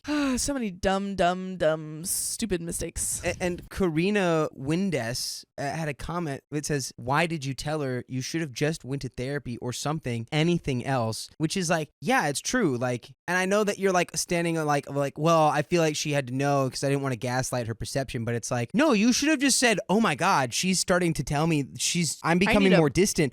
This was all about you. This had nothing to do with her. It wasn't like, I need to tell her to be like, do a solid. It should have been like, oh, dang. I need to this. Change my behavior here because it's impacting my actual marriage, and I'm prioritizing a fake one in my dreams more than my real life. So that has nothing to do with your wife and now ex-wife probably, and you should have said nothing about that, I think. Well, honestly, I mean, like, the only good thing is that she got to leave you. I Like, she guess. knows that you were telling truth. What should have happened is you had that dream about her, and then you noticed yourself, like, wanting to dream about her more. You should have gone to therapy and been like, hey, I've been noticing that I'm not really over this relationship. I need to work through that because I don't want to mess up my relationship or something. Or maybe even have that conversation with your wife at the time. Like you're like, oh, I don't, like, this is happening. I don't know. There's so many better ways to go on about it than this. But there is an update. 2 days ago, I posted about the fallout that occurred after I, 31, admitted to my wife, 28, that I've been lucid dreaming about my ex and first love, 29, over the past year. After a major blow up where my wife called me every name in the book and got her family involved, which I completely understand, so please don't take that wrong, my wife left. I didn't know her whereabouts for over 24 hours. Early this morning, about 3 a.m., she came home and told me she wanted to file for divorce. She didn't want to have to compete with a phantom and deserved better better than a crap bag like me. But she doesn't want to move out or start the process because it's a pandemic and she doesn't want to live on one income. We make roughly the same amount of money. Me, $90,000 a year after taxes, and her $85,000. Tried to apologize to her for all the hurt I caused by making her feel like she wasn't enough, to assure her that I do love her even though I still love my ex, and explain to her that I never physically cheated or had any inappropriate conversations with my ex. But she won't budge. She doesn't want me anymore, and I can't blame her. I was selfish, and I shouldn't have carried on what I now accept to be a one-sided emotional affair. There we go. He stumbled across the answer. So I agreed to stay together for financial purposes for 2 years or until the pandemic is over, whichever comes first. But she's kicked me out of our bedroom and basically claimed the second floor for herself. There's so much tension in the house right now, so I left as soon as the sun came up and went to a coffee shop to do some work. While there, I received a message on Instagram from my ex that my ex-wife sent her a long message from her own account telling her about everything that I told her. Oh my God. Imagine that the ex turns around and goes like, you know I've been in what? love with you. I've been dreaming about you lucid too. dreaming about you. That's a movie plot. That's not even, if that happens, I call BS. That's not even real. Yeah, it's not true. There's no way. No. And then that's the if same that energy happens, as, he's lucid dreaming and still. everyone stood up and clapped Yeah. at the same time. Like, no. I froze because I hadn't spoken to her in a long time, but she saw that I had read the message and followed up an hour later telling me she needed to know the truth. So again, I confessed, expecting to be berated and called a loser again. Oh, no. Because I had nothing else to lose. But No. she didn't think that my dreams about her were weird or creepy. She thought it was sweet that I still loved her, especially with her knowing that I'd never tried to have inappropriate conversations or force my way into her life. Did Opie's ex-wife accidentally set them up? I'm aware that her not condemning my actions doesn't make them right or take away from the hurt I caused my wife, but knowing she doesn't think negatively of me made me feel better. Oh no. We messaged back and forth for a couple of hours, talking about a relationship and how it ended and the choices we made. In the end, I learned that she and her fiance called off their engagement a few months ago. I also told her my wife was going to divorce me because of the revelation. She expressed her condolences, and that was the end of the conversation. If this man gets a happy ending, I'm a Well, me. he can already get one every time he goes to He sleep. goes to sleep. I'm not convinced that he's not still asleep. I'm gonna be honest. I think that this is I think this he's sounds like gaslit him into this is himself into BS. thinking that his lucid dreams are real. Yeah, this is him writing himself his own ending This because is the his actual story is Sometimes you so have to whack. script lucid dreams. Like, so this this is his is- script. Yeah. Yes, this is the script that he wrote sitting in that coffee shop the day Yeah. after his wife told him, "You're done for 2 He years." wrote it on a napkin, like Harry Potter style. He wrote it. What's the yes. Oh, my leg hurts. I'm Wow. home now, and I can't help but wonder if this is the universe's way of putting my ex and I back on the path to reconciliation. No. Hate me if you want, but I made a mistake and I hurt my wife and my marriage is over, or going to be. But knowing that the person I ruined my marriage over doesn't think I'm the scum of the earth is worth its weight in gold. Oh, shut up. Shut Shut up, dude. But you know what is actually worth its weight in gold? You listening to full episodes with stories like this. Just go to Spotify, Apple Podcasts, or your favorite podcast app and search OK Storytime. And there is a little bit left, and I swear to God, if OP and his ex get together at the end of this, I'm gonna be pissed. I'm going to start working on my lucid dreaming immediately. Yeah, because apparently this is called manifestation. Yeah. I guess. It sounds like it. Dang, man. But there is a little bit left to the story. Oh, boy. I don't know what will happen now, but I can't imagine a friendship with my ex won't blossom from this at the very least. Swear to God. Oh, I know this won't God. make my wife happy since she contacted my ex to further shame me, but I may just not tell her. We are, after all, divorcing. I hope the next few months and years can result in healing for both my wife and myself, and that we'll both live happy, fulfilled lives. You know, like, okay, I'm actually going to double back a little bit. I think that it is good that he should have told her, the wife, because she deserves better than this relationship. That's the only thing. Like, obviously, he could have gone about it in a way that could have made the relationship better, but it's so very clear that he's very much not over his ex. He's to the not point where at all. he just got out of a relationship with his wife, and he's like, oh, but I might get with my ex. It's He's what? like, yeah, I hope at the very least it'll be a blossoming friendship. It's like, we know that that's not what your That's not what end you goal want. is That's not what there, you want. buddy. But there is some relevant Ugh. comments. Deleted says, I hope you don't take it out on her when you realize that your old flame isn't the person she was in your dreams. Because that was you. You were in love with another version of you. She'll be someone else entirely. And Opie says, I'm also a different person and I wasn't in love with myself. The love for her influenced the dreams. Deleted says, when I say she'll be someone else entirely, I don't mean that your ex will have changed since you last knew her. I mean that your ex in actual real life will be someone other than the person you spend so much time with in your dreams. That person in your dreams was not your ex in any meaningful way. She was an amalgamation of your memories of her, patched together using new material you created out of a whole cloth to please yourself. She won't ever be able to live up to the fantasy you constructed because the fantasy woman was you. The things she did and said were things you invented. Just like every character an author writes is a version of themselves. You've invested countless hours and serious emotion into a character you created, who is really only loosely based on your ex. Since a real woman can't read your mind like a dream character can, and because a real woman doesn't exist only to make you happy, she will not, in real life, be the same person from your dreams. That may be disappointing to you when you realize it, so try not to take it out on the girl. Oh my God. That was like, I got goosebumps listening to that. That was like, I got shit. That's the dystopian chill that just ran through my spine is very real. No, very much. Wow. OP says, fair, but I'm not expecting her to be. The dream could never compare to the warmth and love she radiates in real life. It was a coping mechanism. Real life will be better. I Love Sharks 101 says, you sound absolutely obsessed with this woman, and to be honest, it's quite disturbing. I imagine much of who she is has changed over the years. What if she's not the person you remembered? She will never compare to the fantasy, and honestly, your obsession over her perfection is rather frightening. And that is the end of the story. My wife is cheating on me with multiple people. Should I divorce her? I'm going to reserve judgment until further into the story. The answer is yes. I don't even need to read the story. It's yes. No, wait, let's hear him out. Okay. I know Reddit isn't probably the best place for this type of advice, but I figure, what the HE double hockey sticks? I like to see what other people have to say. Yeah, no, you're wrong about that. This is the perfect place to get all your advice. Plus, I don't really want to ask my friends or family about this right now. By the way, this comes from user Thoughtful Guava on the r/OK Storytime subreddit. So, I, 41 male, have been married to my wife, 36 female, for around 13 years. We have 3 children under 10. We dated for around a year before marrying. While dating, I learned she had a fairly bad case of depression and anxiety that she took medication for. I've never really had mental health issues, so I didn't really know the full extent of what I would be dealing with.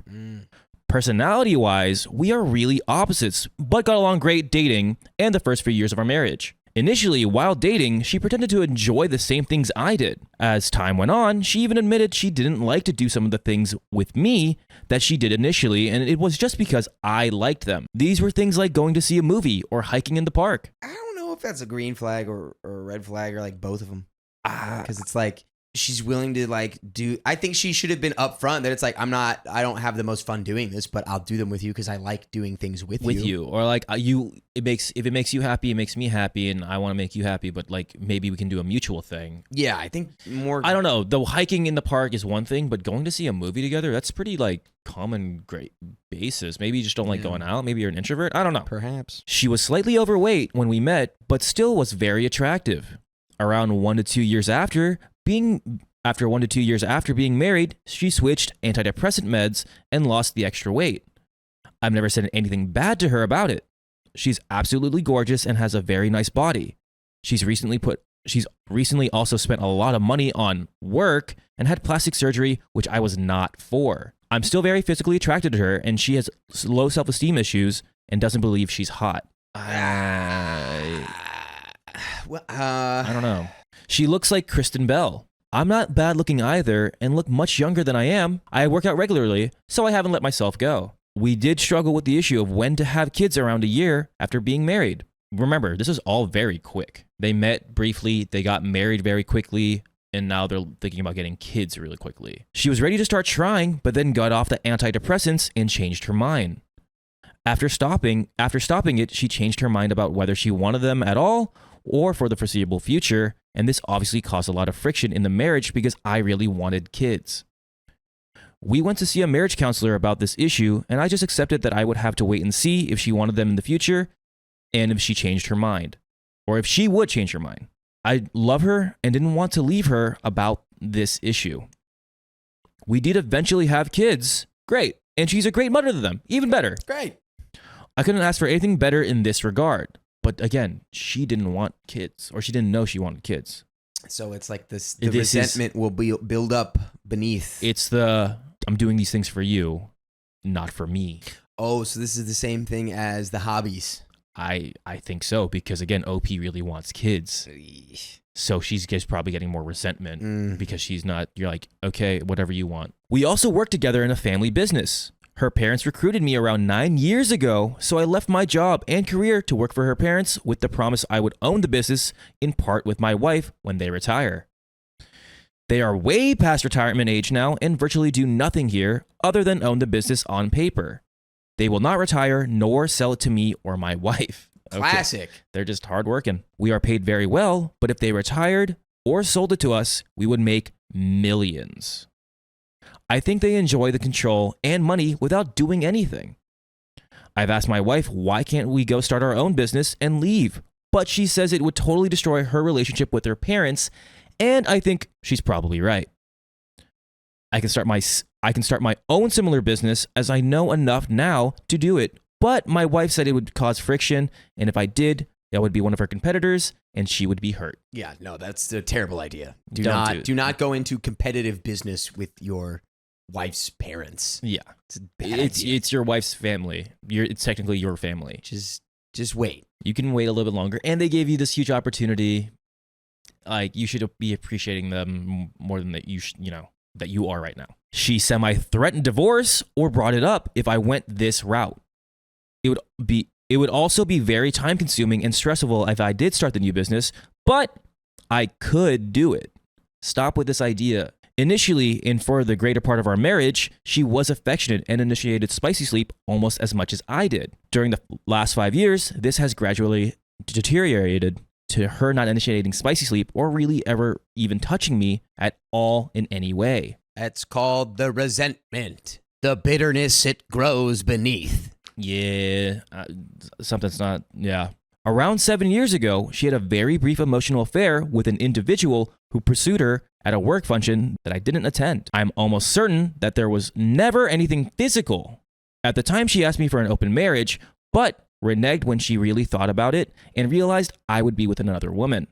She could not handle the jealousy. That is the classic story of a lot of open relationships, I find. That I personally know, is that people get into it and they're like, yeah, no, I'm totally down. And then the rubber meets the road and they're like, I hate it. Yeah, that's like a lot of the, like, everyone's like, yeah, we're cool. Everything's good. Green lit. Mm-hmm. And immediately like, no, that was a bad idea. And guess what? The relationship falls apart. Very quickly, very easily. I don't know if I know anybody who's made it back from like that context of like a relationship breaking up. Yeah, I don't think it. Yeah. Around a year or so ago, she had another emotional affair with another guy who pursued her at another work function I was not a part of. She's playing the classics. Also, isn't this like a family business? It's all in the. Oh God, I hope it's not all in the family. I hope it's not all in the family, but I'm like, wait. What work functions? She didn't hide the friendship from me and said it was just friends. I was suspicious and eventually asked her to sever this relationship, but she wouldn't. She arranged for him to be at another work function against my wishes. I knew something was up, so I set up a way to see her text in real time where they were sent to my phone from hers. Dude, just leave. Leave if you can't. Dude, that sounds so gross. What are you, a spy? This is all gross. Turns out she was deleting them. She was lying to me and talking about trying to hook up with him again. She talked about how bad our marriage was and that she wasn't happy and it wouldn't change. She also spoke very bad about my mother, which hasn't done anything wrong to her. She was basically letting him know she was okay to cheat while married. I had confronted her about the previous emotional affair earlier, and she will never tell the truth. And didn't earlier with the second guy, so I figured she wouldn't again if I let her know I could see the messages. I didn't let on that I knew. Why? Like what? Why? What are you standing to gain? You already have all the facts right in front of you, and you have the proof. I did ask her how the function went, and she didn't talk about the guy. I ended up calling the guy, and I told him I knew about everything. So you confronted the guy, but you didn't confront your wife. Checks out. He was very nice and apologized profusely and said he would cut contact and not say anything to her. I don't believe they had done anything physical, but it was definitely headed in that direction. Yeah, that's good. Great call. Having trust in the guy that was emotionally well, I don't know. This is all just wrong. You're doing this all wrong. My head hurts from this just because of like, I talked to the guy that was talking to my wife and he said, you know what? My bad. Tell your wife that you know. And then move from there. You have to press the issue now because you're aware that she is trying to cheat on you. Meanwhile, my wife is now under the impression that he ghosted her. Her self-esteem took a big hit, and now she believes he just wasn't interested. So sad for her, right? Mwahaha! No, it's not a mwahaha. You're being a child. Dude, this is gross. Yeah, you're like wanting to see her crumble. You're losing any sort of moral. Like this is revenge. You're losing any sort of moral advantage that you had going into this story. For sure. After the second emotional affair by my wife, I feel that I'm left with two choices. Divorce her or cheat. She can't handle any type of open marriage on my part. I did have a brief emotional affair with another woman after her second emotional affair was my first. No I love yous or anything spicy, but shared more than I should have, and we had a connection. I can't bring myself to cheat physically now, I guess because I don't believe she has. I'd rather not, but it's hard when the person you're with doesn't seem to want you emotionally or spicily. Schmexually. I do still love her and believe she loves me, but I don't think she is romantically or spicily interested in me anymore. I help out around the house and with the kids just as much as her. And you know what you guys can do, Dakota? To help around our house is come join us when we're in it. We're live every weekday at 3 p.m. PST.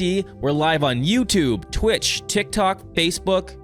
Just tap the profile. My brain is melting out of the side of my head. Oh, she's cheated on me and wants to cheat on me. I know my marriage is not good. I still love her though. This behavior is making me question, if OP has just been this toxic in other ways the whole time they've been together. I don't know. I feel like dude. Because it's incredibly toxic. He's like, the fact that he typed out, oh, he ghosted her and then her self-image and like her confidence went down. Mwah ha ha ha ha is so effed up. So you just care about being evil? You just care about winning? You just care about being like, what do you want out of this situation? You want to put your wife down and you want like, oh, the only way I can get back at her is like maybe cheat or divorce. Just divorce. Yeah, just leave. Or at least first and foremost, just confront her about it. You guys have kids and you're trying to fantasize about like a cheat off, like a cheating competition. He hasn't even confronted her about it. Yeah, exactly. That's the first damn thing you should do is confront her about, hey, yes. I know you lied to me. Twice. Yes. I got the facts. What's up? I don't know. This is all so gross on both their parts. I don't like it. This is a perfect example of how not to go about this situation. If we got divorced, I would lose millions and would have to work at least 5 to 10 years to build my new business to the level of income we have now. Wait. I think what he's saying there is you're losing out on potential millions, right? You're talking about because the family-owned business, right? Her, yeah. So that's why he doesn't want to divorce her. So he's just like, he's saying, I don't love her. I love her family's money. Yeah, dude, you suck. You're not in it for the right reason. And if we got divorced, I would lose millions and would have to work at least 5 to 10 years to build my new business to the level of income we have now. I could do it. Dude, then do it. Stop saying I could. I could do it, but it would also take me a lot of time. Also, I'm not sure I could stand to see another man living in my house, raising my kids, even with 50-50 custody. I would also believe my wife would try to slowly turn our kids against me. It sounds like you kind of deserve it because of the scummy things you're saying. At this point, yeah, if you like I said earlier, you've lost all moral high ground you could have had in this situation. I think if given the right opportunity and another man pursued my wife, she would be an easy target and not hesitate. Dude, she already didn't hesitate. She's emotionally cheated on you twice. We don't know physically, but she's cheated on you twice and lied to your face about it. I am perturbed. Yeah, if that's just leave, dude. Just leave. That's the end of that story. What? Oh, wait, that's the end? That's the end. That's the end? That's the literal end of the story. I think the entire Reddit and internet thinks you're a joke because of how you are handling this entire situation. My husband cheated on me, but wants me to lie to his family. Hi guys, I'm extremely conflicted over what to do in this situation, and any advice is greatly appreciated. Thank you so much in advance. I'm sorry for it being such a long post. My husband, 20 male, and I, 20 female, have been together since March of 2019, so 6 years this coming March. Wow. So they got Yeah. together when they were like 14, little babies. Whoa. Yeah. Oh my God, yeah. Yeah. We've been through a lot of hardships together throughout our relationship. By the way, this comes from Top Signature 9316 on the OK Storytime subreddit. So at the very beginning of a relationship, I was diagnosed with diabetes, which was a huge lifestyle change for me. My mother became very sick in September 2020, and being that we were still so young and in high school, in order to stay together, I moved from Louisiana to Arkansas with him because my mother and I had been evicted from our apartment and she wasn't able to support me any longer. Oh. In high school, you moved to be with him? Wow. That's He a big came, step. yeah.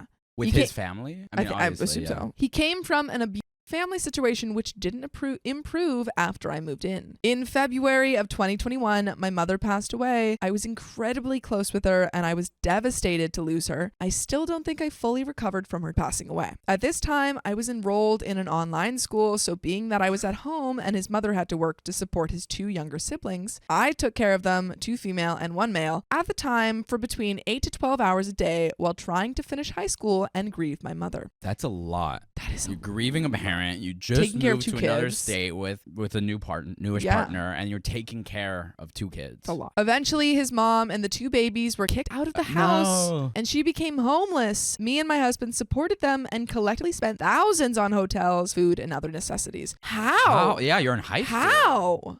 How did you? The situation persisted for around a year. When she was kicked out of the house, she didn't have a car, so I gave her my car and she used it for over 2 years. This was a very hard time for me, and I believed it changed me as a person and affected our relationship in a huge way. In 2022, after graduating high school, we both moved away and began to build a life. After enrolling in college, he realized in order for him to live in an apartment with me off campus, as I am not enrolled as a student, we would have to be married and present the marriage certificate to his college. Okay.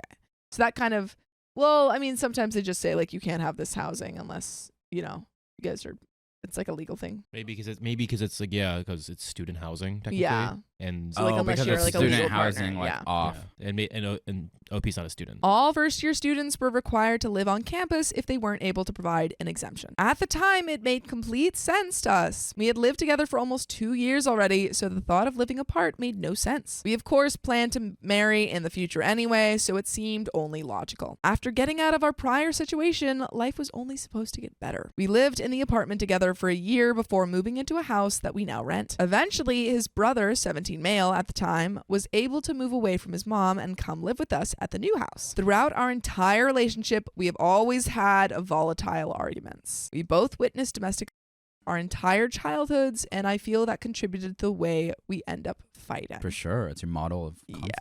Yeah. It's incredibly hard to admit, but we both went through emotional and physical abuse from one another. Things would escalate and we would both say and do things that we both admit we are ashamed of. There were several times in which we almost broke up after a fight. Looking back, we should have broken up a long time ago, and I realize that now. Definitely like a lot of trauma bonding going on here, especially because you've been together since you were like teenagers and we're together like in this kind of not great household after you lost your mom. I have a wonderful relationship with his grandmother. I love her very much, and she makes it known how much she loves me. From the beginning of our relationship, she has always been there and made me feel so loved and cared for. Though I had a rocky relationship with his mom in the beginning, at this point we have reconciled and I have a great relationship with her. As well, she also tells me she loves and misses me anytime we talk on the phone. All this context to say, after years of disagreements and trying to make things work, my husband has fallen out of love with with me. He made it clear to me that he felt we were incompatible and that we were no longer the same people that had gotten together at 15. How could you be?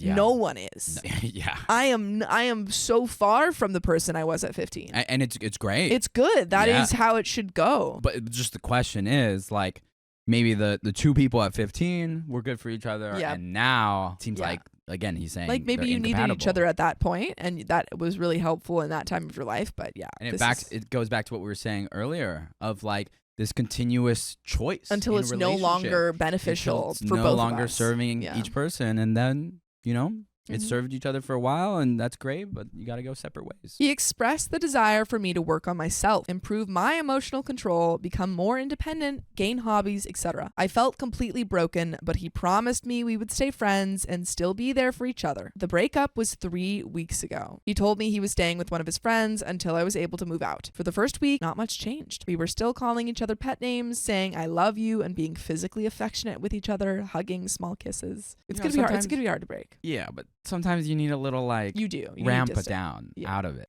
Yeah, true. Throughout the second week, things became a little more distant. We talked less over the phone, and it was incredibly difficult for me to be on my own. However, things were different in person. He still acted like he cared for me and still told me he loved me, hugged me, apologized for how hard everything has been. This Monday, I found out he's been staying with another woman rather than one of his friends. Is it a woman friend? A friend that is a woman? That's the question. Or is it Is a it friend that's a woman, or is it a woman friend? I found out because the messages popped up on our iPad that we share. I know it was an invasion of their privacy, but I couldn't help but read everything before I confronted him. There were messages talking Oh. about them having spicy sleep, messages about how much they miss each Oh. other all the time, pictures of things that I gave him that he gave to her. What? The most devastating part was them saying, I love you. This is definitely something that was going on before they broke up. Yeah, what is this? 3 weeks after? 3 weeks. You don't fall in love 3 weeks after. Hey, you can like fall in love very quickly. okay, but you shouldn't be saying I love you after 3 3 weeks weeks after after you a broke up. relation- No, I'm not defending that. I'm not defending You're that. wrong. and how are they saying they miss each other? They Yeah. haven't even had enough time in the relationship to. You don't even know each other. You don't Yeah. even know so who- they're like living together, They're guys. you don't even know each other's middle names yet. Yeah, for real. When I confronted him, he explained how terribly he felt about the way he handled the situation and explained his reasons for why he hadn't told me. He swore up and down that he broke up with me as soon as he started having feelings for her and that he hadn't flirted with her prior whatsoever. That's hard to. That is hard to believe, yeah. I begged him for explanation on how he could fall in love with someone if he had only been talking to her for 2 weeks. We haven't even started to pursue our divorce yet. We've had several long conversations since then, and it hasn't gotten any easier. Oh yeah, and yeah, that's a whole thing. Like they're not even divorced yet. Nah. After everything we went through, my love for him runs very deep, and to hear that he was already in love with somebody else didn't make any sense to me. Now, to finally get to my question, he had me go to Thanksgiving with him, and we didn't tell his family at that point. His birthday is on the 9th, and both sets of his grandparents are going to have lunch with us to celebrate. His mom is coming to stay at the house the 6th through the 10th. How should I handle these next few days? Do I have the right to tell any of them that he's been staying with another woman who he's in love with? I don't want to lie for him, especially if he goes over to hang out with her while his mom is here. And I don't want to lie to you, so I'm going to tell you that you should join us live every weekday at 3 p.m. PST on YouTube, Facebook, TikTok, and Twitch. Just tap our profile. That's the truth. Dang true. There's a little bit more to the story, but what do we think? Can we do a poll? Tell the family or nah? I think it's not your responsibility to cover it up and lie to his family, but I just don't think you should put yourself in that situation in the first place. Yeah. I don't think OP should go spend time with his family and act like everything's normal when it's not. Like, Yeah. don't do that to yourself. You don't owe anyone anything. I agree with that. My only thing is that she seems to have a very close relationship with them, having lost her mom and seemingly like she doesn't have any family besides them. So I also understand that is kind of difficult, of the point of like, don't go visit them, you know? But yeah, I don't think you owe them anything. It's really like, if they ask you, then like, don't lie for him. And it's Yeah. also like a conversation you could have with, Yeah. you know, your ex Mhm. and say like, hey, I'm not trying to throw you under the bus, but if I'm not going to lie if someone asks me about something. Exactly. But there is a little bit more to this story. Read that crap. He doesn't think it's any of his family's business how the relationship started and says that the only reason I would tell them is to hurt him. He wants us to simply tell them that we had issues that we couldn't resolve. I don't want to hurt him, but I also don't want to have to lie. I don't feel as though I owe him that. I just don't want to be the spiteful person he's making me out to be. How do I proceed? And there are some comments. Comment 1 says, you tell the family the truth. He doesn't love you anymore and is having an affair rather than divorcing you like a decent man should. You can share your truth. Why do you want to keep the truth hidden? Your husband has blamed you for him leaving and you believe him. He has had an affair rather. Don't take the blame for him being an a-hole. Stand up for yourself. You should matter more to you than he should. And comment 2, do not lie to them to protect his affair. He is trying to protect her. If his family, who loves you so much, finds out that he cheated with her, it's going to be harder for him to win them over to her side. It's manipulation on his part. Please don't be his doormat and stop with affection and pretending like things are fine. And comment 3, he wants to hide his affair because he knows his family won't like it. It's time for him to grow up and take responsibility for his choices. He chose to cheat and he chose to leave for the other woman. OP can certainly tell his family what he did. In fact, she could tell them ahead of time that he has moved out, so she assumes they will want to stay with him and his girlfriend. Toss him straight into the fire. Comment 4, I believe they should know, but I also believe you don't have to go and celebrate with him, which is kind of what you were saying. Or are you ready to play happy family for a few days for his sake? Also, why are you expected to move out of the home? And that is the end of that story. My best friend announced her divorce during my wedding, so I ghosted her. Yeah, there's a time and a place, people. So background, I, 29 male, have been friends with my best friend Katie, 29 female, for almost 10 years. We've done everything together. We went to the same college, hung out in each other's dorm rooms, and generally did everything together. By the way, this comes from Gloomy Smile 4026, and if you want to submit your own stories, go to the r/OK Storytime subreddit. When I left college, I moved back home while she stayed and finished to go into her profession. She dated and got engaged to John, who I thought fit her really well. She's very ecstatic, impulsive, and kind of does whatever. He, on the other hand, is very quiet, reserved, doesn't speak a whole lot, and also lets her do whatever she needs to do. I ended up moving across the country, and we talked through Snapchat, but other than that, not a whole lot. She told me multiple times that she was in love with me, but I kept saying, hey, you're married to John, and doesn't feel right. I didn't want to ruin our friendship that we've had for so long just because we caught feelings. It always came back to the fact that she was married, and I wasn't okay with that. Part of me still believes that she's in love with me and won't drop it. During my time across the country, I met and got engaged to the love of my life, 30 female. Oh my God. I know. Did you connect to the title too? I know. I see where it's going. I do too. Literally, I was reading that and my heart sank because I just connected. She ultimately is the best thing that happened to me. We planned to get married last year and moved home to have our wedding. In the midst of finalizing our wedding plans a year in advance, Katie was trying to get John to open their relationship. According to her, John stopped caring and doing anything to support her emotionally or intimately. After 7 months, he reluctantly agreed to open the relationship, and she took that opportunity to date an ex from high school. John, in response, decided that if she was gonna mess around, he would too. He started dating different guys and girls, and even went to a poly convention to immerse himself in it, thinking it would help their relationship. I met her ex, now boyfriend, and admittedly, they are so different from her and John. He has a very right-wing political stance, while she is very left-focused. The only activity they do together is bowling. He is patient, and I like that, but I don't think they work well together. During our wedding planning, Katie was my best woman and was over a lot to help us. She helped pick out clothes, watched our kid, and helped me pack up the day before our wedding so I wouldn't forget anything. My wife's makeup, hair stuff, flowers, rings, literally the whole 9 yards. I thought I had everything all set, so we all separated ways and went home for the night. The next day, my wife, Katie, John, and I all met at the wedding venue and started setting up. Admittedly, I did very little considering how nervous I was. Katie told me she would do so much, but did nothing and hardly talked to me. My wife, being the rock star she is, finished decorating the cake with help from John. Katie always said how John wasn't social, but during this whole event, not only was he helpful, but he was also social the entire time, talking to my parents, my in-laws, and other family and friends. He helped with the cake setup, tear down, and even helped my parents with the food. Meanwhile, Katie sat on her phone almost all day, ignoring my wife and me. Boo this woman. Boo. Boo. When it was time to get ready, Katie showered, did her makeup, and went upstairs. My love was getting ready upstairs, so I needed to stay downstairs.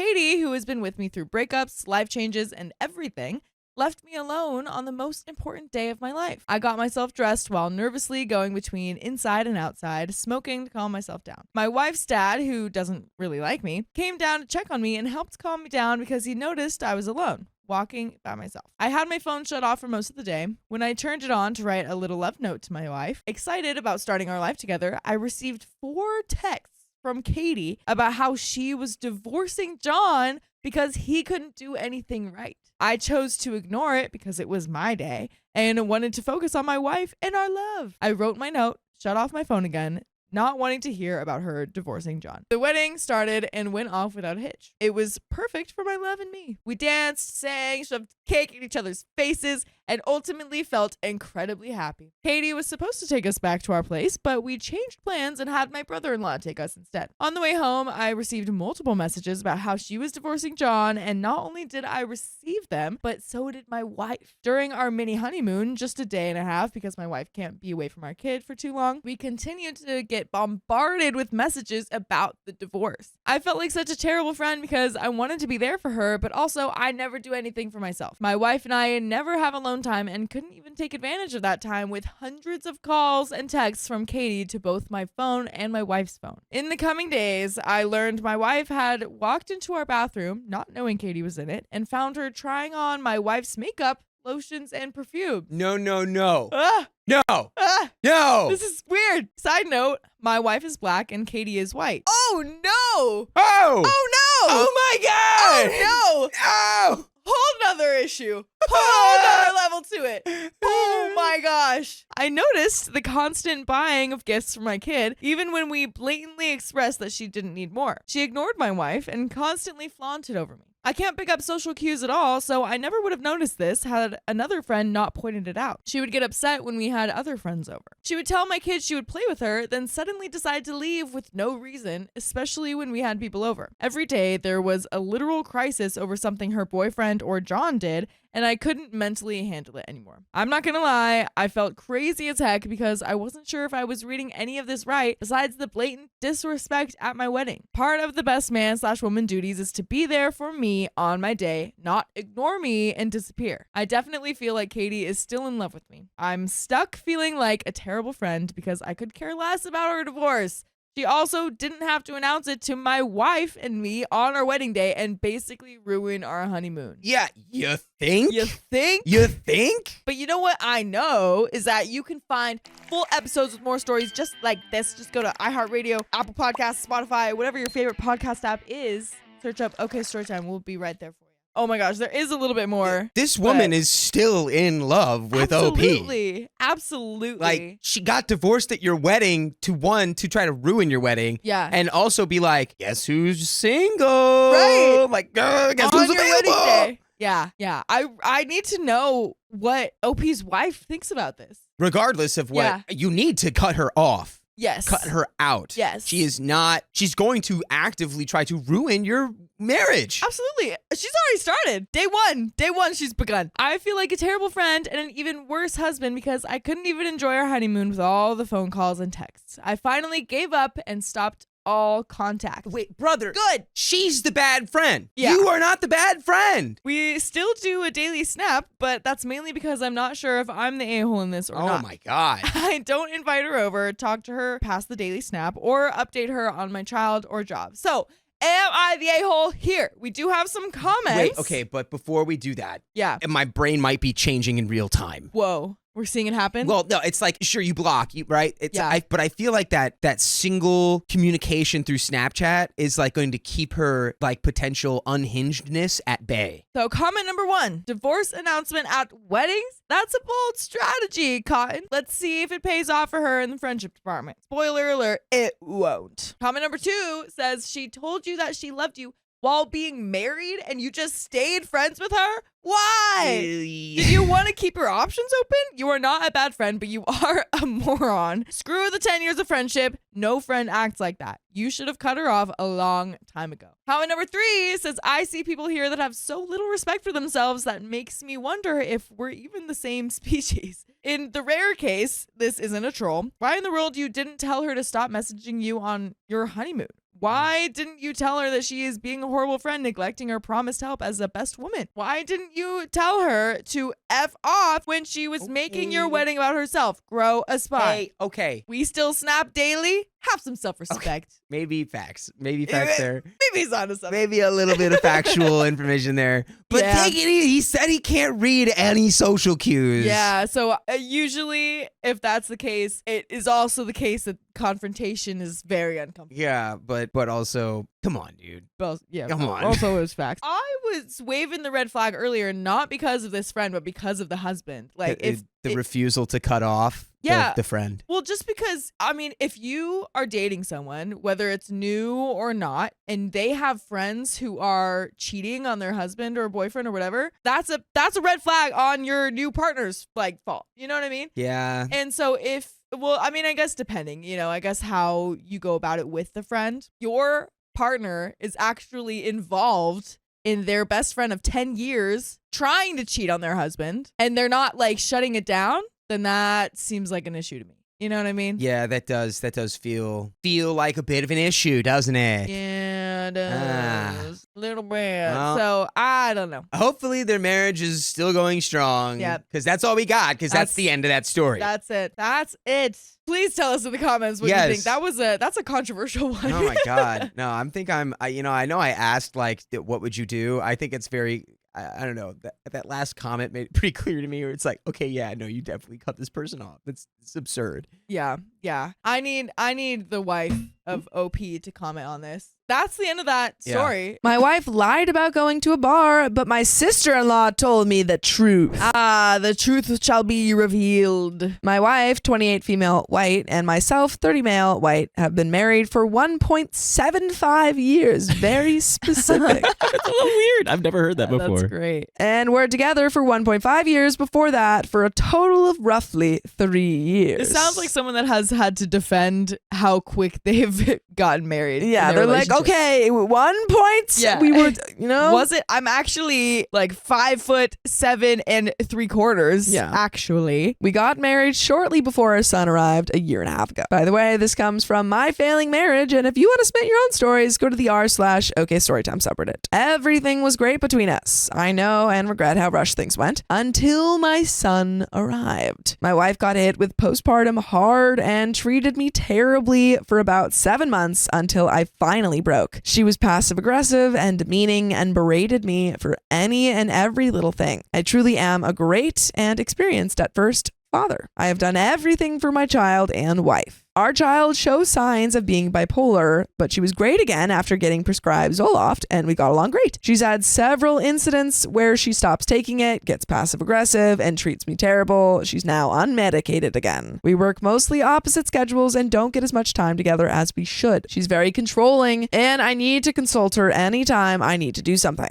I usually only go to work and come right home. When she's working, I'm home alone with our son. She works nights, Fridays, Saturday nights, so she sleeps all weekend on the nights I'm off. She goes to the bars with coworkers every weekend after work, and I let it happen so she can have a breather and adult time. We have a pretty humor-based relationship, and sometimes it's even at the other's expense, and we have been okay with that. Over the past 2 months, she keeps joking about her black slam piece. That's fine, whatever, but she keeps on about it, and it's way past the point of being funny. Tuesday night, she was very mad at her mother about something. I didn't come right home after work because I had to run an errand about an hour later than usual. She took this opportunity to claim I came home in a bad mood and berated me. She picked up some overtime planned for that night, 7 p.m. to 12 p.m. In her anger beyond our joking and in a serious tone, she said, I don't want to go to work. I just want to go get wasted and get me some. I'm tired of being a daughter, a mom, and a wife. That hurts a lot. And it got me thinking even more all the next day. 2 days later, Thursday, she had more planned overtime from 7 p.m. to 12 a.m. My sister-in-law is living with us because she is down on her luck and in remission from ovarian cancer. Oof. We got along great. My wife crawled into my sister-in-law's bed at 3:30 a.m. after her shift smelling like booze and said she went out drinking with Dwight. Dwight is a black security guard at her work. I only mention race because she always jokes about having a black side piece, maybe? Slam piece. It says slam piece. People in the chat were saying slam piece can mean like an affair partner, like a side chick kind of thing, like a side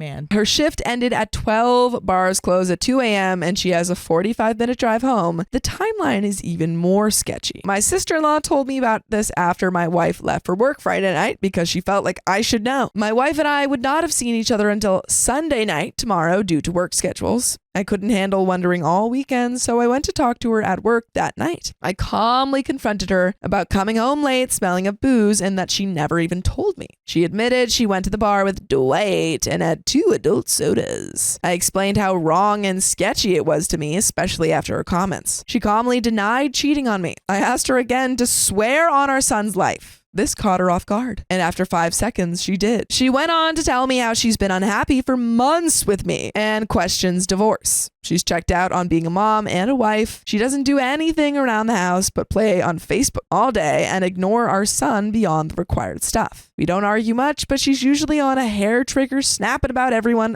else for no reason. To make things worse, she texted me earlier that day saying she was 8 days late for her period. 2 pregnancy tests came up inconclusive. We've had spicy sleep 1 time in the past month. No birth control in any way, shape, or form. It makes me wonder if she's pregnant, and is it even mine if so? So here I sit on the verge of divorce. I feel my trust is destroyed and I can't move past that. She'd flip her crap if I was with a woman while drinking at night, and I wouldn't do it. Please help validate or argue my feelings of being wronged and doubting my wife. My trust is destroyed and we may have a baby coming that neither of us will handle well. I feel divorce is coming soon because we both consider it. What should I do? Delete Facebook? Hit the gym, lawyer up, see how things go with potential new baby. I love the son we have, and I know I'll get at least partial custody. We both have good jobs and no sketchy records to tie us up in court. Thanks so much in advance. And there is an update, folks. My wife denied all cheating and such on the Friday night I confronted her at work. We both worked all weekend and did not see each other because of it until Sunday night. We spoke a few times and things seemed okay. We were both off the Monday after, and she pulled me into our room away from my sister-in-law to admit she cheated. That was a quick turnaround. She's been cheating on me with a 47-year-old coworker. He has a daughter only 4 years younger than my wife. She claimed this happened one time and was the night she was mad at her mom and took it out on me. She claims she did nothing spicy related the night she came home late and crawled into bed with my sister-in-law. She's since seen him a few times. She's shown very little remorse both when she told me and the weeks prior. I consulted with 2 divorce lawyers within the few days after she told me, but did not disclose this fact immediately.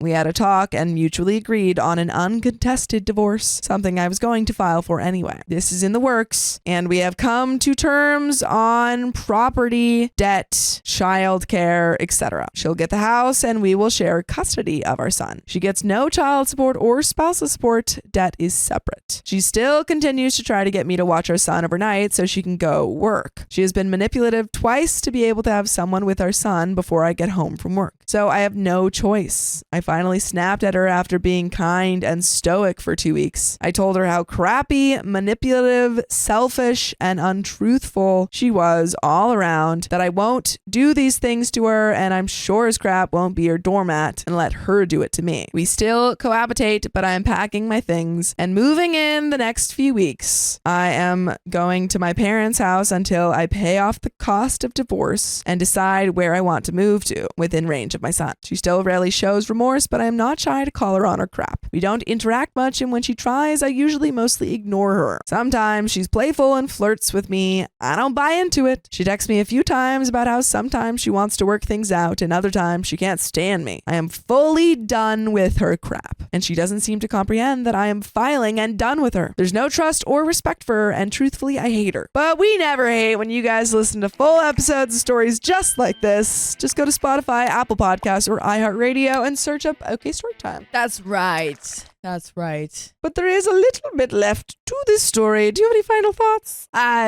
This is a tough pill to swallow, OP, but I'm glad you're doing it. I'm glad you're not just like trying to hang on and deal with this like unfair behavior, disrespectful behavior. You're getting out of there, which is the best thing that you could do for yourself and for your kids, right? They have kids, So you're doing everything right, but it does just suck, man. It does just suck. Just sucks. Yeah, just divorce her, I guess. Yeah, that's all you could do, Just really. divorce her. You'll find someone much better because it sounds like he's still pretty young too. That's Yeah, still, he's 30. yeah, I You're know. I mean, fine. I've heard that like dating in your 30s is still tough, but at least you're not like 50. Yeah. That seems tougher. Our son has to be pulled away from me crying when she wants to show him attention when I'm around. He even prefers my sister-in-law over my wife, usually unless he wants to nurse. My wife still mostly ignores him and plays on her phone. In the meantime, I'm hitting the gym and trying to maintain my sanity. I do fine during the day, but the darker thoughts creep in at night. I do my best to stave it off, but it's hard when it prevents you from sleeping. I'm just riding the waves of it all until I reach better days. Depression is definitely present, but I am focusing on my 1.5-year-old son, as he is all that matters in this. I love him very much. Thanks everyone for their time and that final push I needed to be strong and get my divorce going. And folks, that is the end of that story. Yep. And the end of this episode. My sister ruined my honeymoon and my husband sided with her? I thought a husband and wife were supposed to be a team. Short marriage. I'll try and keep this as short as possible while giving the important details. We rented a cabin for our honeymoon, to which my sister-in-law and her best friend were already coming along. My husband got the idea to invite my sister and her young son, and we paid for them to fly home so they could stay longer after the wedding. By the way, this comes from Mammoth Showers 6916, and if you want to submit your own stories, go to r/OKStorytime subreddit. So, it was 6 days after the wedding. Day 5 at the cabin, when everything went sideways. My sister got sick the day before, and we were helping with her son, but still going out and enjoying ourselves, as it was our honeymoon. We left her for a few hours at a time, and even asked on occasion if she wanted us to take her son, but she never had him ready. It's hard to take a kid still in diapers out without a go bag. It's also not realistic to take a child down to a hot dock without a swimsuit, sunscreen, water, and a hat, etc. We went down to the dock to swim and get some sun. I started getting messages from my sister about her husband, who was at work being mad that their child was locked inside all day. However, anyone who had us on Facebook even commented on the amount he was outside playing with us, as we posted lots of photos with him. From there, things escalated. I went up to the cabin to try and figure out what was going on. She started yelling at me about just leaving her with her son when she was sick. I stated that we offered to take him, to which she declined. I then told her that all she had to do was ask, to which she told me, no, she shouldn't have to ask. We should just do it. There should be mind readers. This is where I may have reacted poorly. She is not talking to my uncle due to a situation that started from her having expectations, not voicing them, and then blowing up on him. My brother and she were just rekindling their relationship due to the same reason. I told her that she needs to stop having expectations of people without voicing them, then freaking out when those expectations don't happen. I told her that is exactly why my brother has minimal contact with her and my uncle has zero contact with her. I grabbed her son and went down to the dock, and realizing how ill-prepared we were to have a 3-year-old in the open sun, I messaged her husband explaining the situation, and he brushed it off as she has anxiety. My sister-in-law and her best friend started making comments about how if she was going to be like that, she was not welcome to stay, to which I agreed. I tried to give her time, knowing my sister, but my husband started telling me I had to make things right no matter what it took. I tried to apologize many times, but she ignored me. She started messaging me saying things like, if you're going to trap me here in the middle of nowhere and tell me everyone hates me, you could have just done it when I was at home. Rather than arguing about what was said, I went against my better judgment and said, I'm sorry for what I said out of anger. I shouldn't have said it. She made a comment about being in a mood for the next 3 days until she leaves, which I knew meant she would keep her mood and attitude for the rest of the trip. Don't you hate it when people just have an attitude? Why? What did I ever do to you? Yeah, why are you in a tude? You're so right about that, girl. I've never been in a tude. I told her she could take the night to get a good night's sleep and get her head on straight, but if she didn't snap out of the mood, my husband would give her a ride to a hotel for the rest of her stay. She immediately responded that she would take the ride now and leave. You would think that would be the end, but no. Apparently, my sister realized that a last-minute hotel at the location would be $2,000 plus. My husband came back saying my sister was staying and yelling at me in front of his sister and her friend. I don't know what my sister told him I said, but she showed him the message where I apologized for what I said. I tried to explain to him that keeping her there was a horrible idea and that he didn't know the past or history with her. She had to go. It was the only option. In the end, I actually ended up leaving. I drove my beater as I have been rear-ended 2 weeks before the wedding, making my good car unsafe to drive, so I bought a beater to get through. through a sketchy mountain pass with 0 cell phone reception at 11 p.m. Why is your husband yelling at you? Yeah, you should never be yelling at your partner. No, yelling is uncalled for. I think that the husband likes the sister or has liked the sister in the past. There is a lot of drama revolving around my sister that I thought we were past, but it was all brought back up. Plus, I was on hormones for fertility treatment and I'm bipolar, but normally well medicated. Driving home, seeing the way my husband just sided with my sister, never getting my side of the story or letting me tell it, mixed with everything else, I started getting thoughts of driving off the cliff or into a barricade. Ooh, I hope you're okay. When I got home, I dropped my dog off and made the decision to go to the psych ward for an evaluation. I was released within 8 hours as they agreed it was hormones mixed with a lot happening. They just gave me something to sleep as they deemed my normal meds good for normal day-to-day life. My husband took 24 hours to come home, even after I told him I was going to the psych ward. You're done. Like, what the heck? I'm sorry, you just found out your partner, your wife, was in a psych ward and you didn't come home?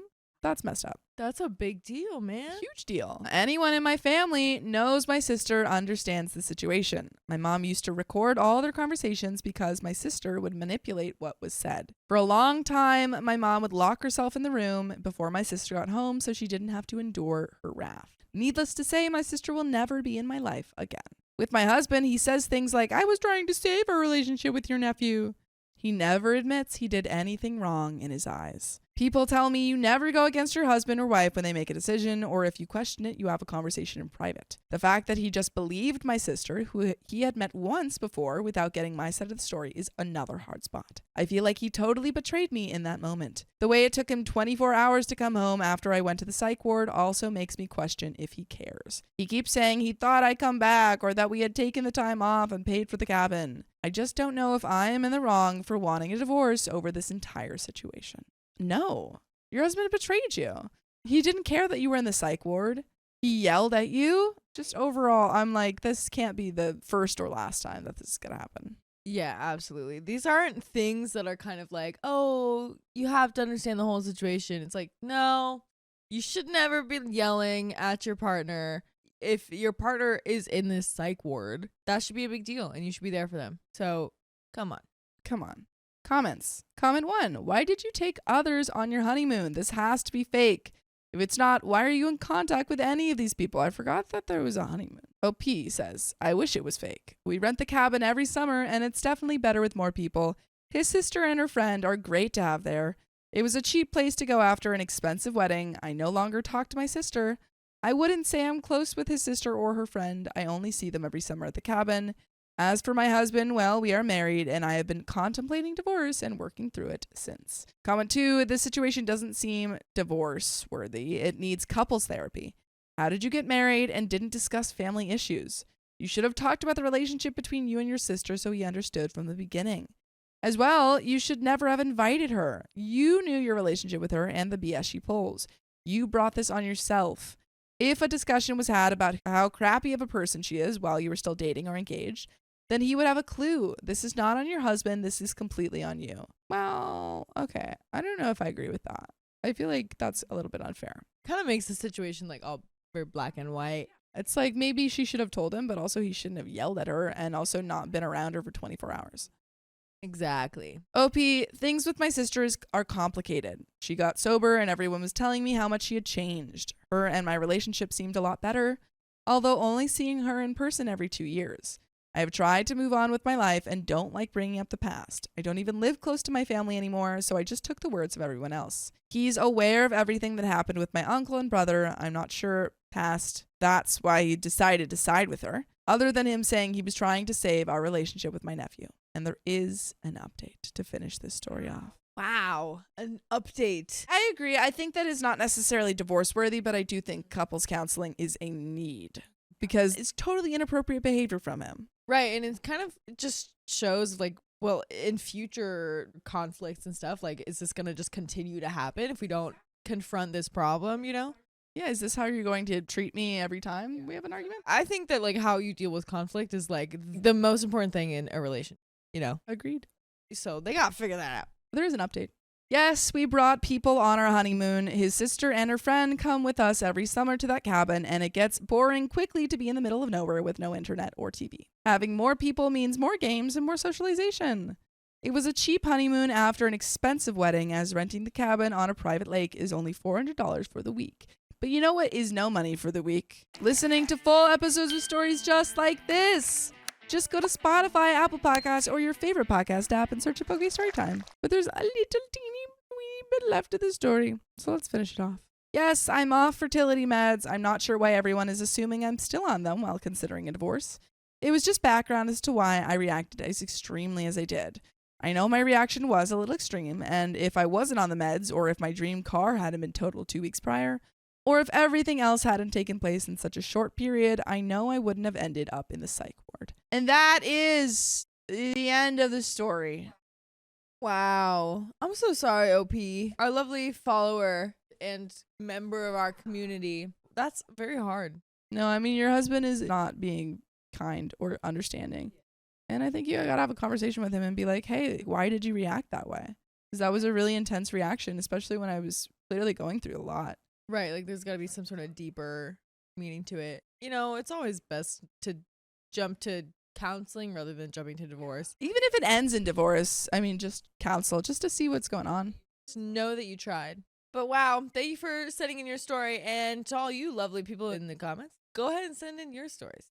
You'll read them right in front of you. My husband wants to open our marriage. I'm considering divorce. Close it. We're good. Background, I, 33 male, and my husband, 33 male, let's call him Ethan, have been married for over a year and have been together for over 3 years. By the way, this comes from Jock CDF, and if you want to submit your own stories, go to the r/OKStorytime subreddit. So, Ethan was previously married for 8 years. During that time, he and his ex-husband had an open relationship, and I also just wanted to see how, so they've been married for over a year. So, like, let's say he's 32. Okay, like 24, 25, maybe? All right, yep. But eventually divorced amicably. While they were finalizing the divorce, Ethan and I matched on Tinder.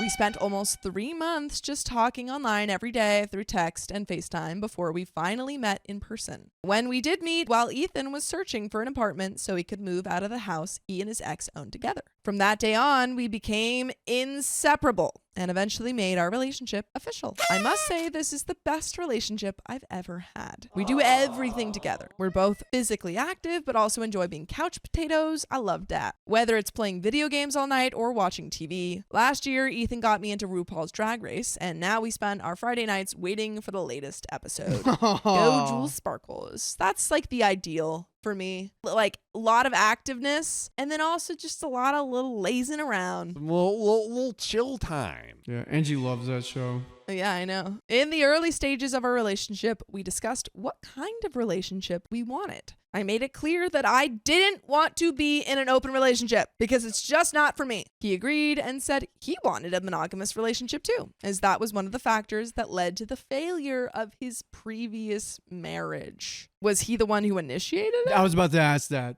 We also discussed his preferences regarding his fantasies, which I believe is called stag, or can I even say that? By other spicy hobbies. Not sure which term applies. He shared that he fantasizes about me being intimate with another man, whether it be me using or being used by someone else. Okay. I admitted that it would be difficult for me to fulfill that fantasy, but I was willing to find a compromise. But that feels like, I mean, obviously... No, that's not what I was gonna say. Okay. It feels like that is not necessarily for everyone, but in this set of circumstances, that feels like a precursor to open relationship.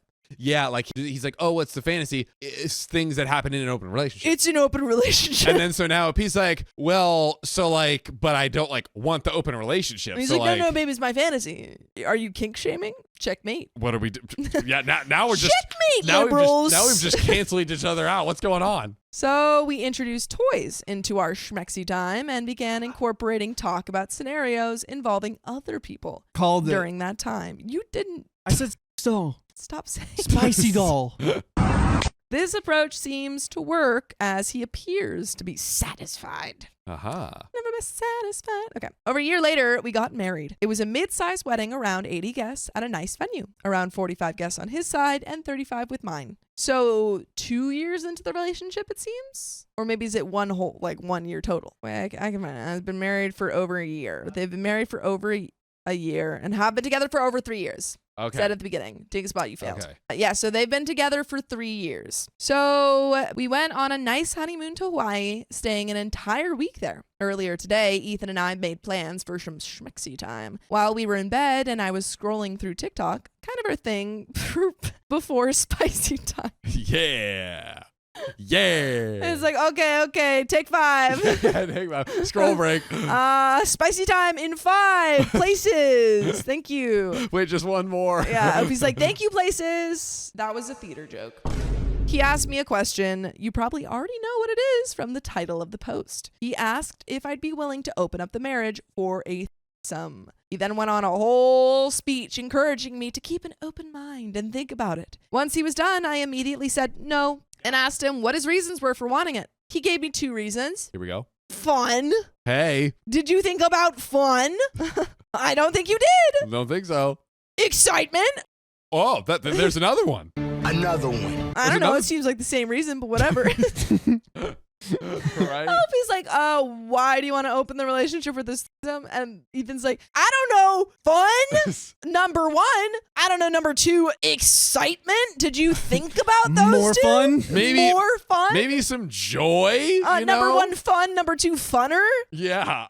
Do you want me to keep going? Funnest. That's at least 3. I asked him if our spicy sleep life was boring and if that's why he wanted to do that. He said no, and that he just wants to spice things up a little. He also mentioned that he's been meaning to ask me this for a while, but got too scared to do so. He's been wanting them for a while. I will say, he's kind of already asked you before. He said this was his fantasy. This is true. So, like, I don't know if I would be, like, completely shocked in this scenario if my partner said, hey, my fantasy is a threesome, and then they're like, hey, I want to have a threesome. I guess in fairness, it is, I guess, a little bit because it did seem like he was pretty adamant at the beginning of the relationship, like, oh, this is why my last relationship failed. So it seems like maybe there were some cross signals, and maybe OP was leaning so much on like, okay, he's agreeing and like this is good, that kind of like missing the very heavy-handed. Yeah, but I'm just like a little bit confused because it seems like we heard that Ethan said earlier, hey, my fantasy is this, and then OP was like, it's not my thing, but like I can try to be open to like thinking about it. They came up with a alternative solution. And then he's bringing it up again. Yeah. So I just don't know if this is gonna work out if he really wants that, and you're like, no. Yeah, and I do think it is. I think Ethan always wanted this, but I think I agree. I think he lied in the beginning. Yes. And he like was like, oh, I'll work my way up to it over time. I know. I think he's absolutely like tricking OP. I argued saying it's boring for you. You wouldn't want to spice things up if it weren't. I told him that we were becoming spicily incompatible and suggested that we might need to consider being legally separated, which is kind of what I just said. Even though I love you and this is going to suck, it's better to end this now because it's something I cannot fulfill. It's against my morals. And even if I did it once, it would unalive my mental health to go against my principles just to please you. Yeah, because this isn't just about like a aspect of their spicy sleep life. It is a kind of promise and standard that OP set in the beginning of the relationship. Yeah. And so it's like, hey, you're going against this, like, you know, for me, a non-negotiable thing that I haven't said. I want a monogamous relationship, totally fair. And it's like, if this is what you really want, then we're incompatible. Exactly. And I think that's a super fair thing to say. It's like, I'm never going to do it and you want it. And Kimberly Fine says, is OP male or female? OP is male. Mm-hmm. He got quiet and eventually said that we should go to couples counseling. I told him that there's nothing wrong with him. A lot of gay and straight couples have open relationships, even polyamorous ones, but that's not for me or something I want to be a part of. I said it's better to end it now before it reaches a point where you might resent me for not fulfilling your fantasy. After that, we just lay there in bed, deep in our thoughts, and then he went to the store to grab something or cool off. What do you think we should do? I just want to call out real quick. I loved OP's comment. I'm like, hey, there's nothing like inherently wrong with you for wanting that. There are people like his previous, that relationship ended, but it's like, hey, your previous husband, you both wanted that. There's nothing wrong with you. You know, it's just not what I want in a relationship. And I think that's a great response. I think that's a great response. What did he say right after that too? There was another piece that I but that's not I said it's better to end it now before it reaches a point where you might resent me for not fulfilling your fantasy. Yes, and then that too. So it's like, hey, there's nothing wrong with you. I'm not like attacking you or like what you want out of a relationship or life. And like, hey, I don't want to basically I don't want to stop you from being able to get what you want and building up feelings of resentment and stuff. Yeah. I like the answer. I like the answer a lot. Agree. Do you think that he might weaponize the therapist? Well, I just think there's no point. Like, what are you going to therapy for? Like, you Yeah. have just. if he picked out the therapist, hey, we're going to go to this therapist I found that agrees with these kind of things, but OP doesn't know that. Maybe, but it's Could, just, yeah, like if the they only agreed. thing that a therapist, like, it feels like what Ethan wants the therapist to do is to completely change either his mind or OP's mind. Probably OPs. Yeah, probably OP's. In which case, like, you can't change someone's mind on something that's a moral value. Yeah, and also Or, well, you can't, but you know what I mean. Yeah. Basically, OP is like, hey, look, this is just not for me. You can have it. It's fine. Yeah. I don't hate you for it, but like, we just can't be in a relationship with Yeah. these misaligning things. Yeah, that's a Yeah. fair thing. But there are some comments. Comment 1 says, honestly, it's up to you. I mean, if my wife suggested opening the marriage, we would be done and that's it. You handled it well. You still showed him love and support, and you drew your boundary. You sound well adjusted. He knows the consequences now. The ball is in his court. Comment 2 says, pretty sure his first marriage ended because he wanted to open it up and his ex didn't want to. And now he's trying his luck with you, hoping you'd be more easy to be manipulated into it than his ex was. Well, I think that if this has always been his fantasy, when he said, oh yeah, my previous marriage didn't work because of an open relationship, probably something that he suggested. Yeah, I think you're probably right. If I were you and I knew the ex was not a crazy person, I'd try reaching out to ask exactly what happened to cause it to fail. His side of the story might help you make more sense of the story instead of only Ethan's side. Comment 3 says, I really wish people would stop requesting their partners to hook up with other people for their pleasure. If a MFer tells you they're monogamous, don't pretend you are too to lock them down, then randomly try to sneak some other people into the mix down the road. It's deceitful and manipulative as F. Sorry, OP, I just got pissed for you. Dude, round of applause for Sophia's freestyle censoring right there. Dude, just jumping. Dodged. There is an update though. Do you have any thoughts? I mean, just quickly reiterating, yeah, I liked OP's response. I'm like, hey, Yeah. look, nothing wrong with you. Go live your life, but it ain't gonna be with me. Yes. And Bye. I think the way OP, it's not like OP's like, I'm kind of like on the fence. I'm not sure. OP's like, I know very clearly what I want. Yeah. And so it's just going to cause more friction, tension, pain, and heartache to try to. Spicy alignment is a very important part of a relationship. Yes. It's like you have to make sure that you guys are both on the same page about what you want. And if someone wants less, that's not a problem at all. And if someone wants more, that's not a problem either. It's just you have to make sure that you're on the same page. What is this? Dude, I'm being weaponized with the Zooms today. What are you talking about? Be aligned, John. What are you talking Here about? I am. I got to realign, guys. Go to the car shop. But there is an update. Okay, let's do it. Since my last post, I've been sleeping on the couch for the past 2 nights because I didn't want to be around him. Last night, when I got home from work, my husband and I spent nearly 3 hours discussing our relationship and the threesome he wanted us to engage in. I was very emotional throughout the conversation, and while I may have forgotten some details, I remember the important points clearly. He was very apologetic after seeing how his request/offer upset me, and he assured me that he didn't mean to make a big issue of it. I started asking him questions. I asked if there was a specific person he had in mind for us to engage with in the activity, and he said no. I also asked if he had slept with anyone else since we've been together, and he said no. I asked him if something had happened or changed that made him want to have a threesome. He said no. A lot of no's. But he did mention that he wanted to ask just in case my stance on them or non-monogamy had changed. I asked him to clarify what he meant by spicing things up, and he explained that we've been having vanilla spicy sleep, which is why he made the suggestion. And he did clock it. He did say, ask him earlier, like, you want this because you think our spicy sleep life is boring. He's like, and he said, no, it's not like, that. yeah, you wouldn't be asking otherwise. Dude, okay, that makes me trust you way less more, my guy. I told him that there's nothing wrong with vanilla spicy sleep, but there are other ways to spice things up without involving non-monogamy, like the adult toys we use from time to time. I then reiterated that I'm seriously considering separation because of his requests. I also reminded him of our plan to buy a house later this year or early next year and eventually adopt a child to raise as our own. I explained that open marriages have a high failure rate and I don't want to adopt a child only for them to experience us separating because our marriage failed. While this isn't the case for all open marriages, I'm not willing to take that risk and I don't want that dynamic in our relationship, which is very smart. I mean, you want as stable of a home for your child. So. Absolutely. Yeah. He then apologized again and said that his fantasies were just that, fantasies, and that he could live without them being fulfilled and could just get off and be back to normal. He also told me that he still loves me so much and wants to spend the rest of our lives together. I expressed to him that my trust is shaken and it's going to take a lot of work for us to get back to where we were. He then suggested couples counseling again, and I agreed. I also brought up the idea of seeing spicy sleep therapist either for him individually or for both of us to help us better understand each other and possibly explore new fantasies that we can enjoy together without involving non-monogamy. He then promised not to bring up anything about non-monogamy. I want to thank everyone who responded to my post. I understand that some of you hoped for a different outcome, but I don't want to end the relationship solely because of spicy related fantasies. I truly hope I made the right choice and won't end up with a broken heart down the line. But you know what is the right choice, John? Oh, what, Sophia?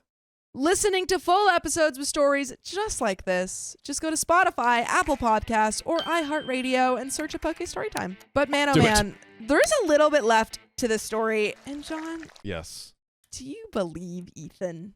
I don't believe him for a second. I don't believe him either. Also, just the irony of how he's like, hey, look, I know things aren't going so great, so I think we need to bring a third person in, this counselor. I think we need a therapist. It's not going to look like a therapist's office. It's a very new style of therapy. It's kind of like, you know how they have music therapy? Oh, yeah. It's nothing like that. Yeah, dude, I literally he was just, we caught him in, he said in the beginning of the relationship, I'm cool with monogamy. Then he's like, I have this fantasy. He said, our spicy sleep life isn't boring. That's not it. Then he said, we have a vanilla spicy sleep life. Like he keeps, it's not just now the misalignment in, a big foundational piece of how they want to operate in a relationship. It's also now that we keep catching him in these lies.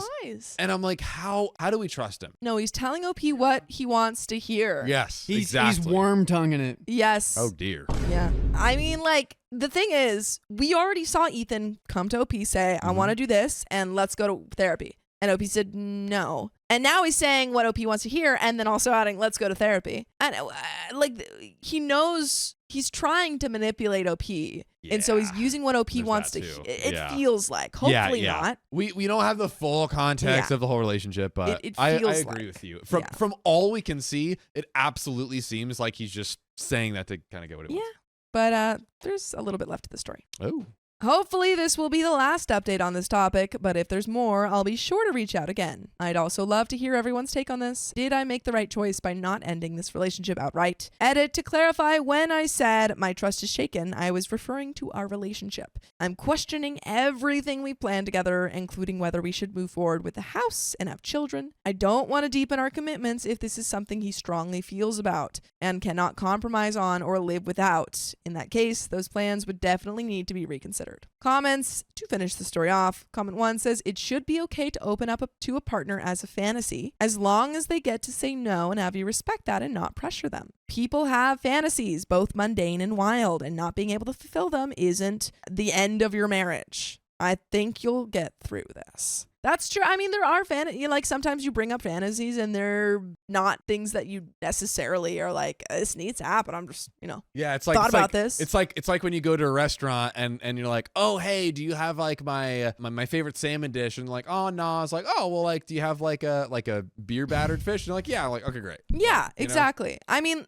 and I think that really quickly, I think that would have been fine if Ethan had come and said, hey, this is my fantasy. And then OP said, well, I Yes. don't ever want to do that. This is not this case is not No, that. Yeah. it's like Ethan came, said, this is my fantasy. Opie said no. Ethan said, okay, that's totally fine. I don't even care. Then came back and said, actually, I do care. Let's do it. And Opie said no. And he said, oh, but it's boring. Like, our spicy sleep life is boring. And so it was just this back and forth of him lying. Yes. Yeah. Also, I forgot this was 2 dudes until now. Yes. And if this is the case, dude, I just punch him and be like, leave me alone. No, we're not doing What? it. Don't know. That's terrible advice. Just knock my just, you know. That's abuse. Oh, Riley. That's just domestic Well, me and my abuse. brother hit each other all the time. It's not your brother. This is your partner. Well, you guys are still bros. No, false. Come on, if you're a couple, aren't you bros? No. You're like definition not bros. I don't know, but like bros are pretty tight and then they like hit each other, but you're saying if I marry a dude, I can't hit him? Yes. That is messed what we're up. saying. That's exactly That what doesn't I'm make any saying. sense to me. Okay, and that's why Riley's not gay. But boom. Reply, would you be able to look at your wife or husband the same again if they told you they had a fantasy associated with eating each other's extra? I don't even want to say that. Oops. Probably not, LOL. It is definitely okay to open up about fantasies, but it is also okay for the person to find the revelation that their partner is interested in that thing to be distressing. I think that goes into like kink shaming. Seems like that's where that's at, but Yeah. no. But yeah, no sometimes people don't have the same preferences, and that's okay. That's okay. That can be That's totally okay. And fine. sometimes it doesn't mean the end of the relationship because that Yes. person's preferences are not like make or break for them. And sometimes it does mean the end of the relationship because it is make or break for them. Yes, and to us, this seems like one of those times, but But apparently to OP, it is not. more power to them. Hopefully, the counseling goes well and Yeah. they learn, and who knows? I so agree. And your poison tonic has a great quote from Severance. Vow of feculence. Need to eat crap. All right, we're getting this next story. Ready? My financially irresponsible husband refuses to get the help he needs, and I want to leave. Leave. Easy. Solved. Trigger warning, financial. Hello, story time. I love watching you all. I have never posted before, and I don't know where to start. I, female 40, and my husband, male 42, have been married for 4.5 years, together for 5. I know it wasn't long before we got married. I would say that most of our relationship has been great until 2 years ago. I don't know where the change happened, but it's been getting worse and worse over the last 2 years. By the way, this comes from user unsure what to do from the r/OK Storytime subreddit. And if you want to submit your own stories, go submit them there. So, my husband had a bad upbringing with a lot of physical mixed with both parents being in the military. He's constantly searching for his mom's approval of the man he has become, which is a great man and father, but she will never give him that approval. He has also tried to talk to her about the past to get an apology or some validation, but she would rather unalive than give him anything. They talk every day, and she loves him, quote unquote, but he needs more. His childhood, along with other past relationships, has created an adult with severe anxiety, abandonment fears, and what I'm pretty sure is functional depression. Now, onto the story. When we got together, everything was great. We had many arguments over blending our families. We each had 2 children. And then we had one of our own 2 years into our relationship. Besides basic arguments about parenting styles and money, we were happy. 3 years ago, we decided to move out of state. It was a great decision, and we love it here. He has a great job. I'm a stay-at-home mom, though I do little things to bring in extra, quote-unquote, fun money. 2 years ago, we started arguing a lot, all of the time, over things that we never used to argue about before. We had a joint bank account, but suddenly he decided to have his direct deposit go into his Cash App instead of our joint account. This has caused endless problems. The situation now. I see you, though, gambling. I feel like maybe he's using some of that money for some side thing, maybe. All in all, it's a side hustle. Something's going on. The current situation. My husband is supposed to give me enough money to cover the bills, but he always shorts me, then gets mad when bills don't get paid. He had me break down everything I've used his money on, and it is never on anything for me, although sometimes it is used on things the kids need. He has been talking to me like I am garbage and has shown zero respect for me. Immediately not okay. He has a very low self-esteem, and he projects his feelings about himself onto me. But here's the breaking point for me. My husband won a work trip to Las Vegas last week. He was one of the top producers, so he was given a trip to the award ceremony for himself and for me. I was truly so proud of his hard work.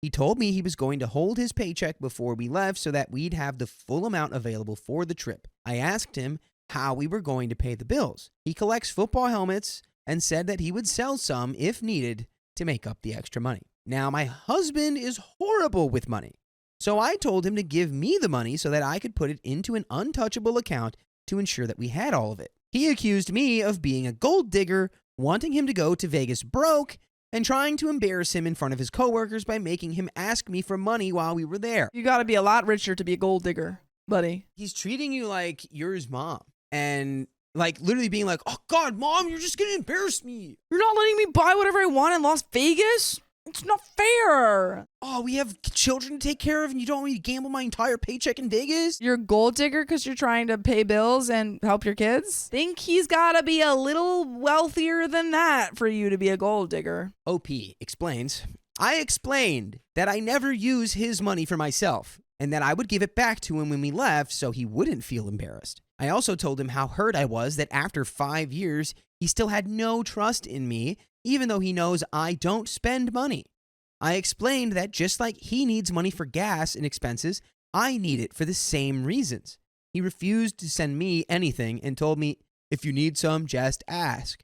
To which I replied, I will never, ever ask you for money. So I was left figuring out how to get my own money for gas, food, and whatever else the kids needed for school. 3 days later, he blew half the money on football helmets. Dude, how many football helmets is this man buying? I will say, if you're an expert, you can flip sports memorabilia and make a good chunk of change, but you have to be so on top of it. It is all consuming. It becomes a full-time job if you're actually trying to make a viable living out of sports memorabilia. It's insanely demanding. Anyway, so now we only had half left for the trip. Before we left, he sold some helmets, $2,000 worth, and then he blew that too. Where is this money going? More football helmets? Like selling helmets to buy more helmets? He hasn't even gone to Vegas yet. So here is the Vegas trip. When we arrived, the company gave him a $500 gift card and some other door prizes at check-in. I told him to put it away in the safe with half of the cash that he had withdrawn, which he did. The whole time in Vegas, he walked in front of me. I know it's a minor complaint, but it felt like we weren't even together.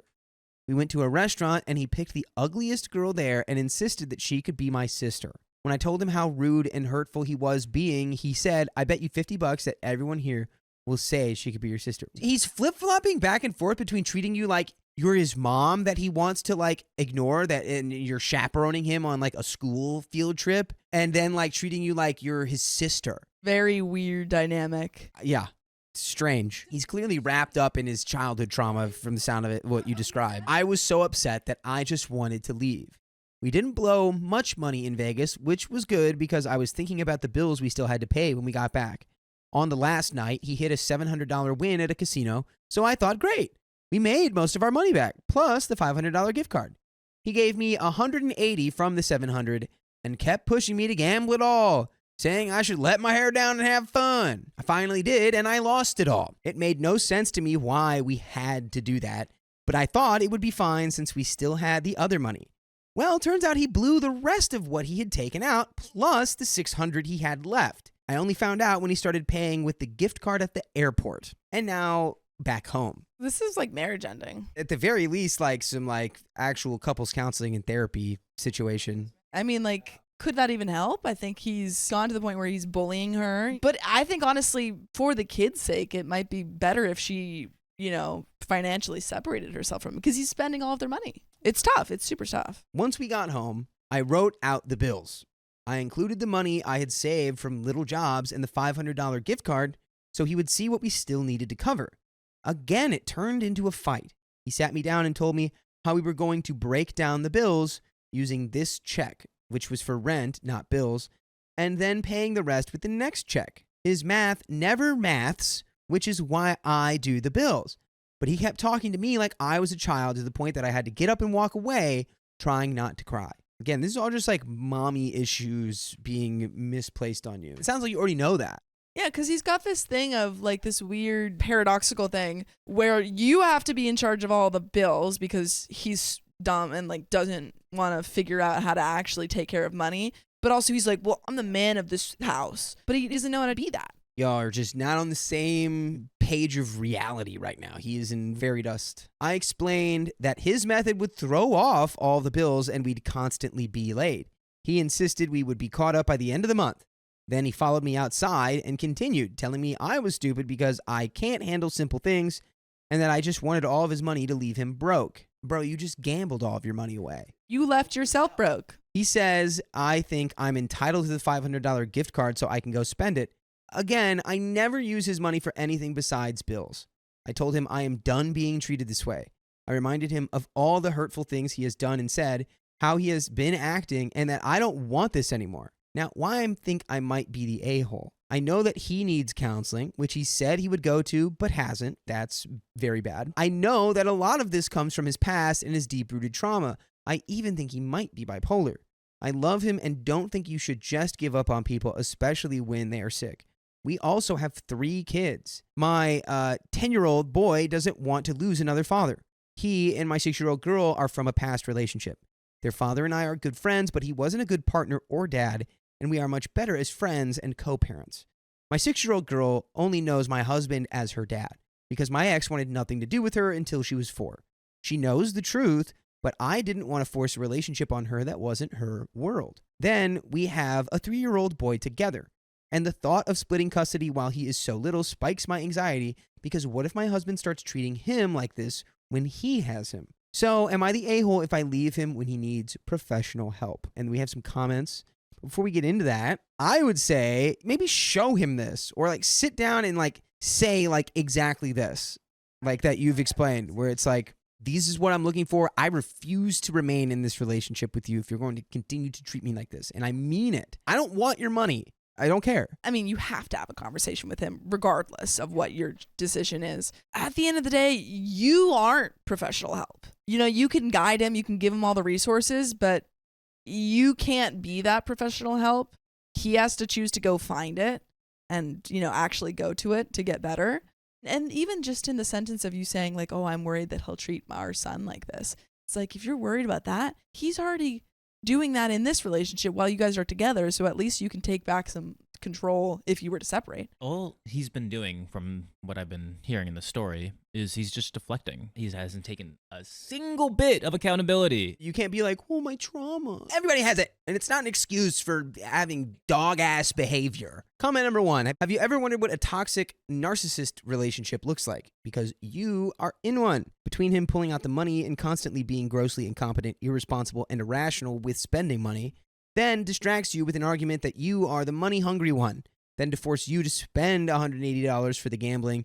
And let me just add here that he made you do that so that in the future arguments, he'll be able to say, you had fun in Vegas. You gambled $180. So now he's built his solid argument. When you come back home, he's trying to negotiate how to pay the bills. He won't get better. Your love and loyalty will not change him. His issues with his mom are another story that he needs to deal with. OP, so you think that his past issues don't have anything to do with how he's acting? You think that this is how he is, and if he gets help for those other issues, he will still be the same towards me? I think his past issues are absolutely like part of why he's been acting that way, but that doesn't mean that he's going to change. It's like if the relationship was good, and in the last 2.5 years has been going downhill. So I don't know. I feel like he would have been bad before. Like if he's just like a rotten person, I feel like he would have been rotten way faster. I don't think anyone's rotten. I think people are a product of their experiences. He's just up to no good. If your husband's not willing to resolve these issues that are clearly impacting his ability to be a kind, empathetic partner, then yeah, that's why I can't be with someone who won't treat me better. His past issues with his mom may have an influence, but it's not an excuse for bad behavior. He's 42, not 22, so this excuse is old.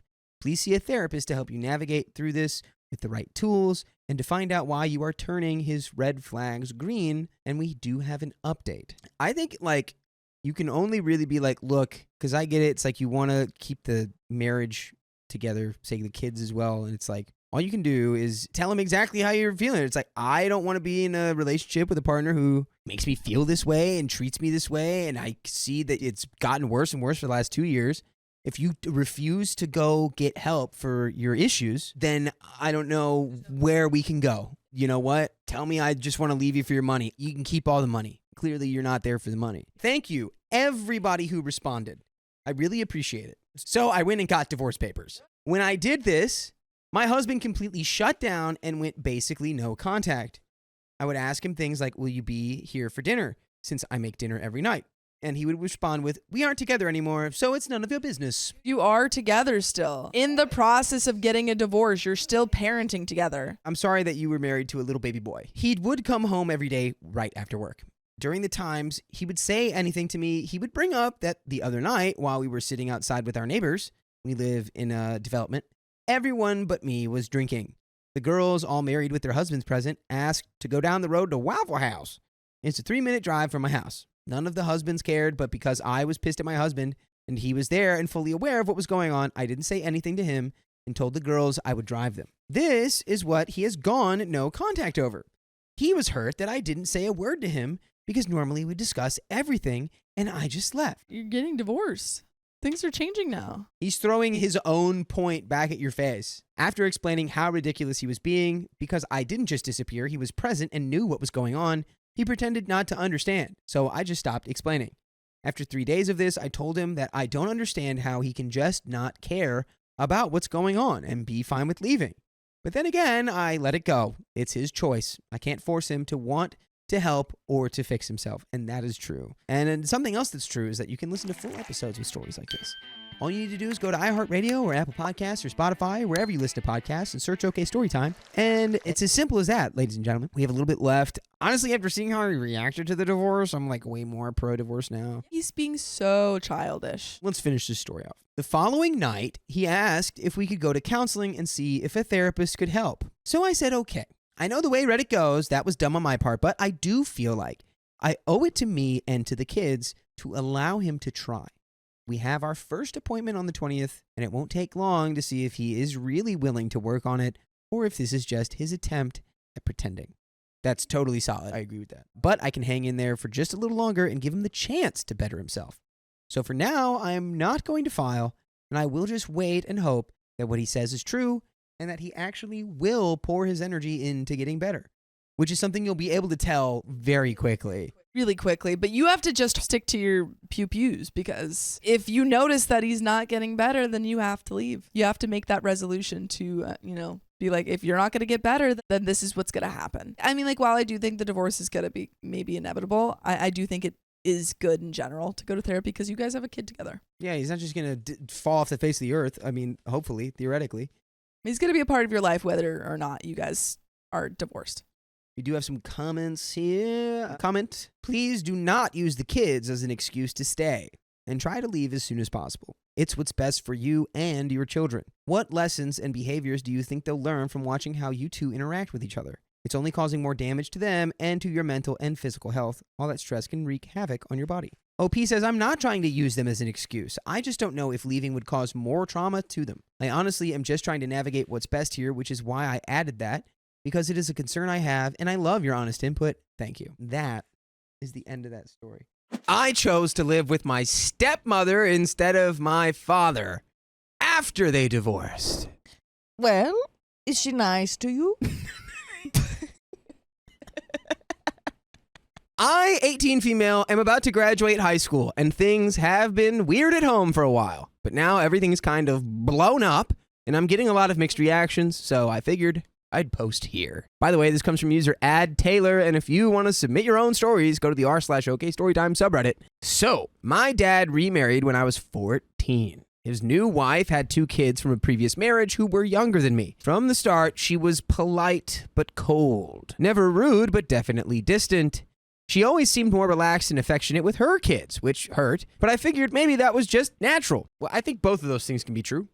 Yeah. But whenever I came in the room, she stopped laughing and looked at me as if I was a danger of hurting her children. Oh boy. For years, I felt like I was walking on eggshells around her. I tried being friendly and helping her out with the kids, giving her space, etc., but it never felt like I was truly welcome in my own home. It hurt, but I got used to it. But something changed this past year. I don't know exactly what triggered it, but stepmom started acting different, more present, kinder. She started checking in on me, inviting me to sit with her and her kids more, even standing up for me when my dad would snap or criticize me. And that's when things started to click between us. Turns out my dad had told stepmom a lot of stuff about me when they first got together. Things like I was manipulative, dishonest, moody, lazy, emotionally unstable. Basically made me sound like some troubled, dramatic teenager who couldn't be trusted. I found this out because I overheard them fighting about it. She apologized and said she realized how wrong she'd been, and how my dad was constantly nitpicking, belittling, and controlling, and how she never saw it clearly until she started watching how he treated me versus everyone else. They divorced about 2 months ago.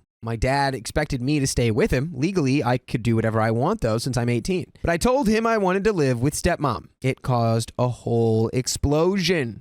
He said I was choosing a woman who never even wanted me, that I was turning my back on my real family. His parents, my grandparents, called me ungrateful. Even a few family friends said I was being disloyal and just trying to hurt him. Bro. But here's the thing.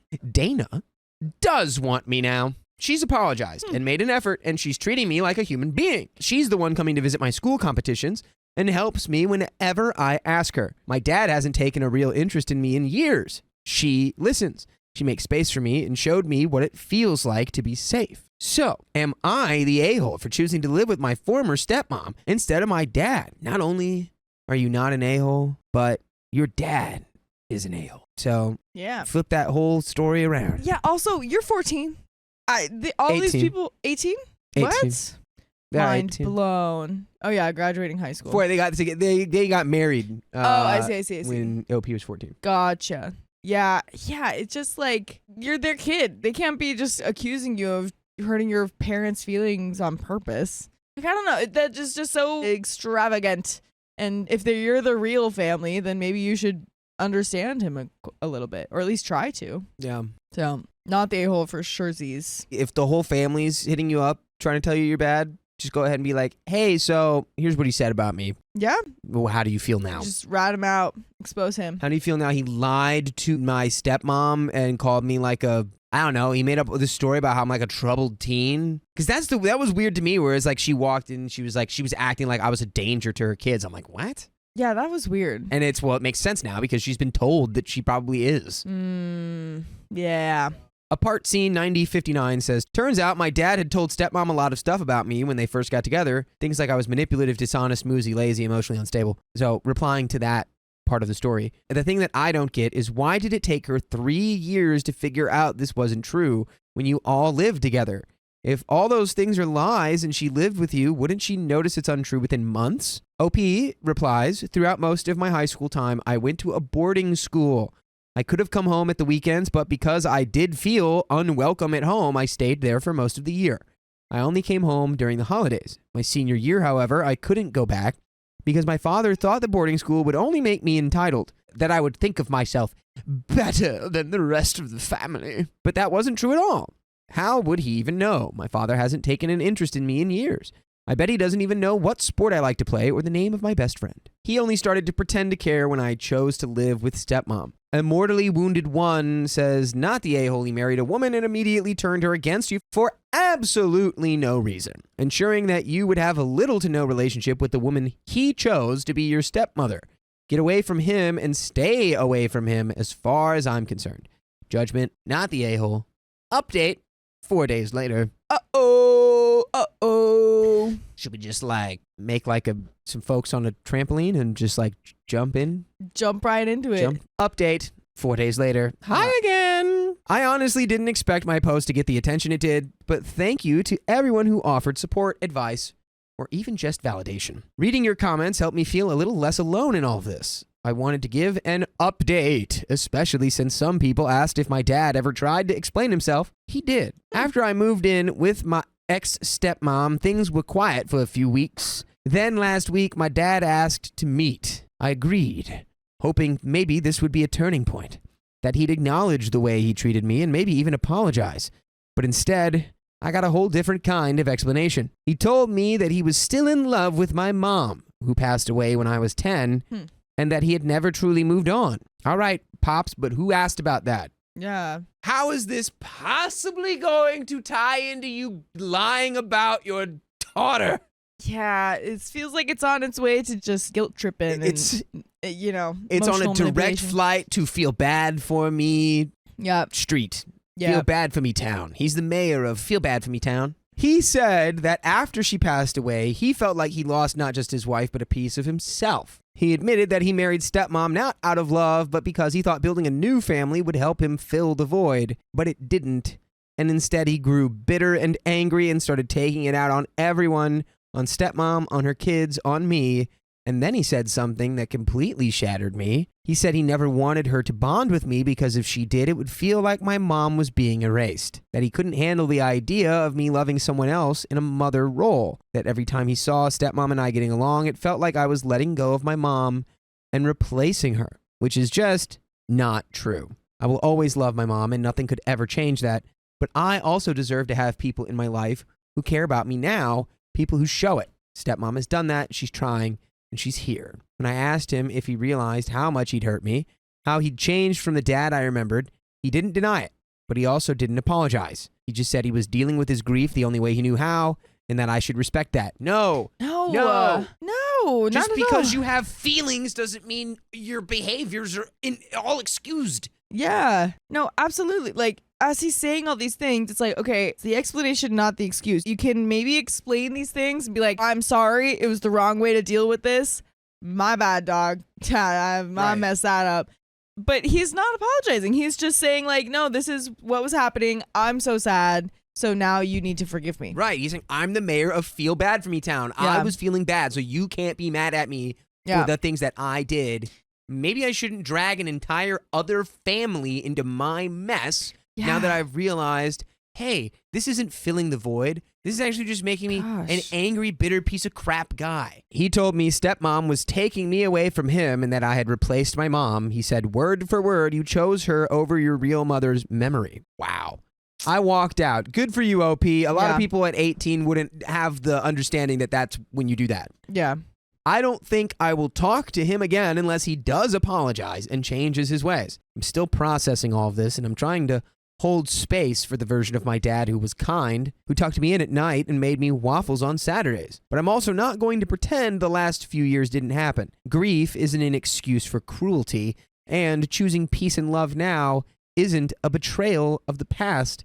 And by the way, we have past, present, and future episodes full of stories just like this that you can listen to on Spotify, iHeartRadio, Apple Podcasts, wherever you listen to podcasts.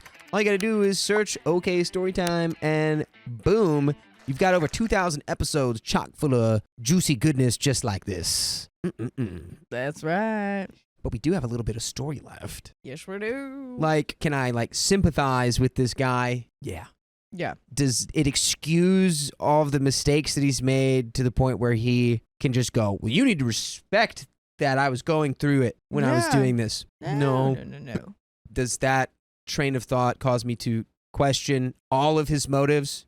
Yes. So, yeah, I'm not ready to have a relationship with this guy until he reaches out to me expressly apologizing for ruining and sabotaging my relationship with my stepmom. Stepmom is not perfect, but she's trying, and for now, this feels like the healthiest place for me to be. We're rebuilding something strange and new, but it feels more real than anything I've had in years. I don't know what the future holds with my dad, but I know this. I'm allowed to be loved, and I'm allowed to choose it wherever I find it. Thanks again, Reddit. And we have some comments to take us on home. Driftwood 256 says, not the a-hole. Grief isn't an excuse for cruelty, and choosing peace and love now isn't a betrayal of the past. You couldn't have put it better. What a crappy father.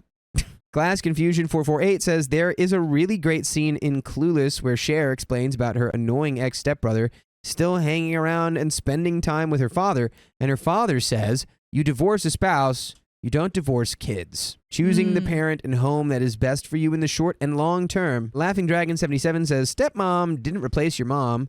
Sounds like she replaced your dad. One Recipe 7423 says, my useless dad once argued that my ex-stepmother, now second mother, that she was trying to replace him. She replied back in the softest voice, that seat was empty. Good luck, OP. Know that you're not alone. Your bio mom would be proud of you and your stepmom. Yeah. And that's the end of that story, and I agree. My spouse is prioritizing his parents over me. I feel like our marriage is in a downward spiral. We spiraling. We've been married for 10 years. We now have one almost 7-year-old. We own a house less than a mile from the in-laws. My spouse is very prone to people pleasing, and the fear of disappointing the parents is also very real. This is mostly due to the mother-in-law getting angry, spiteful, pouty, etc. when she does not get her way. Every year, the holidays have been a tense time as we have always had to go where the mother-in-law wanted us to. I have no family to speak of other than my spouse and child, so there wasn't an issue at first. But eventually, I wanted to spend time with our little family without always having to move over and make room for the in-laws. Our entire relationship there has been a struggle with the in-laws, so it's not just a grandchildren thing. By the way, this comes from Stale Stalagmite on the OK Storytime subreddit. So in the fall of 2022, the mother-in-law signs her child up for T-ball. Okay. She did ask first, but the obligations were significantly under-described. Long story short, it's 3 times or more a week, and we end up having to do all of this ourselves because the mother-in-law eventually stops coming. She's like, you gotta get your son into T-ball. I'm gonna make sure. And then she was like, actually, this is a lot of work. You guys should keep You this guys up. can do it. Yeah, you got this. No. During the time, the mother-in-law also plans a party on top of funeral we had planned to go to despite being given the dates. These events, coupled with not being able to pursue our interests/hobbies, led to me moving to a new state and finding a new job. Whoa. Wait, what did? All of the events that she was planning. The spouse and kid eventually come up, but do not tell their parents for several months. My spouse only shared it with their parents once we started renting a place. That they were moving. Yes. Okay. We were staying with friends for the first several months. The mother-in-law had planned a Disney trip as Christmas gift at the end of 2022. There are issues about me feeling excluded then, but that's a different story. So in June 2023, we go to Disney, not without incident. And then the mother-in-law gets mad because the day before checkout, we decide to extend our trip and take our kid to the beach for the first time. We even invited the in-laws, but they declined. A few months later, Christmas 2023, we invited the in-laws to stay with us in our new state about 5.5 hours away. We thought we had a plan, agreed on dates, etc. Then 3 days before their supposed arrival, they said that they changed the dates so they could stay at a casino. Even though they were going to stay with their child and Yeah. child-in-law? The original plan was to stay for 5 days, but depart before Christmas Eve because we wanted to spend Christmas, just the 3 of us, as a family. They would now only be staying 2 days, but they were now coming Christmas Eve and leaving the day after Christmas. I said no. That wasn't the plan. We had expressed wanting to spend Christmas as a family, and it was too short of notice for a change like that. The main event. Oh. It's even worse. Act 2. This past summer, we had talked about doing family trips and really focusing on us. Spouse is a teacher and has the summers off. I'm not really sure why/how, but this ended up not happening, and the spouse and kids spent the majority of the summer out of state at the in-laws' house. Not our house 5 minutes away from the in-laws. They stayed at the in-laws' house in their childhood bedroom. No responsibilities, being fed and cared for. Sounds kind of nice. Yeah. My spouse even admitted they might have been a little spoiled this summer. This happened 3 times over the summer for about a total of 6 weeks. So, which is annoying OP because they had talked about spending time as a family. And then who was taking care of the child when he was being spoiled? No, he was the kid was there Oh, with him. okay. Yeah. Oh, okay. Got it. The kid and the spouse were both with the parents. Okay. Each trip lasted about 2 weeks, and I never knew when the next one was because there was no plan. It was always, oh, mom wants to take our child to this, or something of that nature. During this time, I was working and essentially living alone. As the summer is starting to wind down and I get more anxious about not doing family things, we decide to do a family water park trip before school starts back. We both seem excited. I start researching options, and then I notice my spouse has little to no engagement with the plan. Uh-oh. I ask about it and get nothing in response. I'm baffled, somewhat hurt. I kept with that plan request, PTO, etc. My spouse's brother was getting married. They had decided on a destination wedding in Granada, and children were not allowed. We both agreed that ruled us out from going because what would we do with our kid? I told my spouse they could go, but they didn't want to go without all of us as a family. That was November/December, and I thought that was the end of that. There's a lot of information in Yeah. this story. Well, okay, TLDR for anyone who needs it. Me. OP is saying that they had kind of like a seemingly a little bit tricky relationship with the in-laws, and then because of a couple different reasons, they decided to move, and eventually their spouse and their kid moved with them without kind of talking to the in-laws. And then they were going to have like Christmas together, but that kind of got messed up because the in-laws decided to show up, and then they were going to have summer together, and that got messed up because the spouse and the kid decided to spend it with the in-laws. And so OP's feeling a little bit neglected. And then once again, it seems like they're about to go to this, or there's about to be this wedding that they both agreed that they're not going to. And I think maybe there's going to be a problem there. All right. Ming Ming says, deleting my comment. I see the problem now. This story has too much context. I agree. This is my brain. Fast forward to mid-July, and I'm at work, and my spouse tells me to check my email. I read it and get knocked senseless. Spouse told the parents in December that they were going to the wedding and that I would keep the kid. Whoa. So again, this goes completely against what they had discussed and agreed upon. Yeah, they had agreed they're not going. Yeah. And then he made a decision without telling her. Especially because she said, you can go. And he was like, and they were like, no, I don't want to go. Reminder, I don't know this and work full time. The mother-in-law got my spouse a new passport, plane ticket, all of it. My spouse never said anything and lied multiple times about it. That is ridiculous. Wow. Up until this time, I had been planning our end of summer trip that they had also been planning. The really fun part was that I found out on Wednesday, and they were returning to the in-laws the next day. Wait, what? So basically, OP found out that their spouse was going on this wedding trip without telling them, and they were literally leaving the next day. The next day? Yeah. I don't know about a whole week prior to the departure for the wedding. So literally they're gone that week, and then also the week for the wedding, or the couple days for the wedding. Yeah. Not only did he lie. We don't know the gender. Not only did they lie, but they...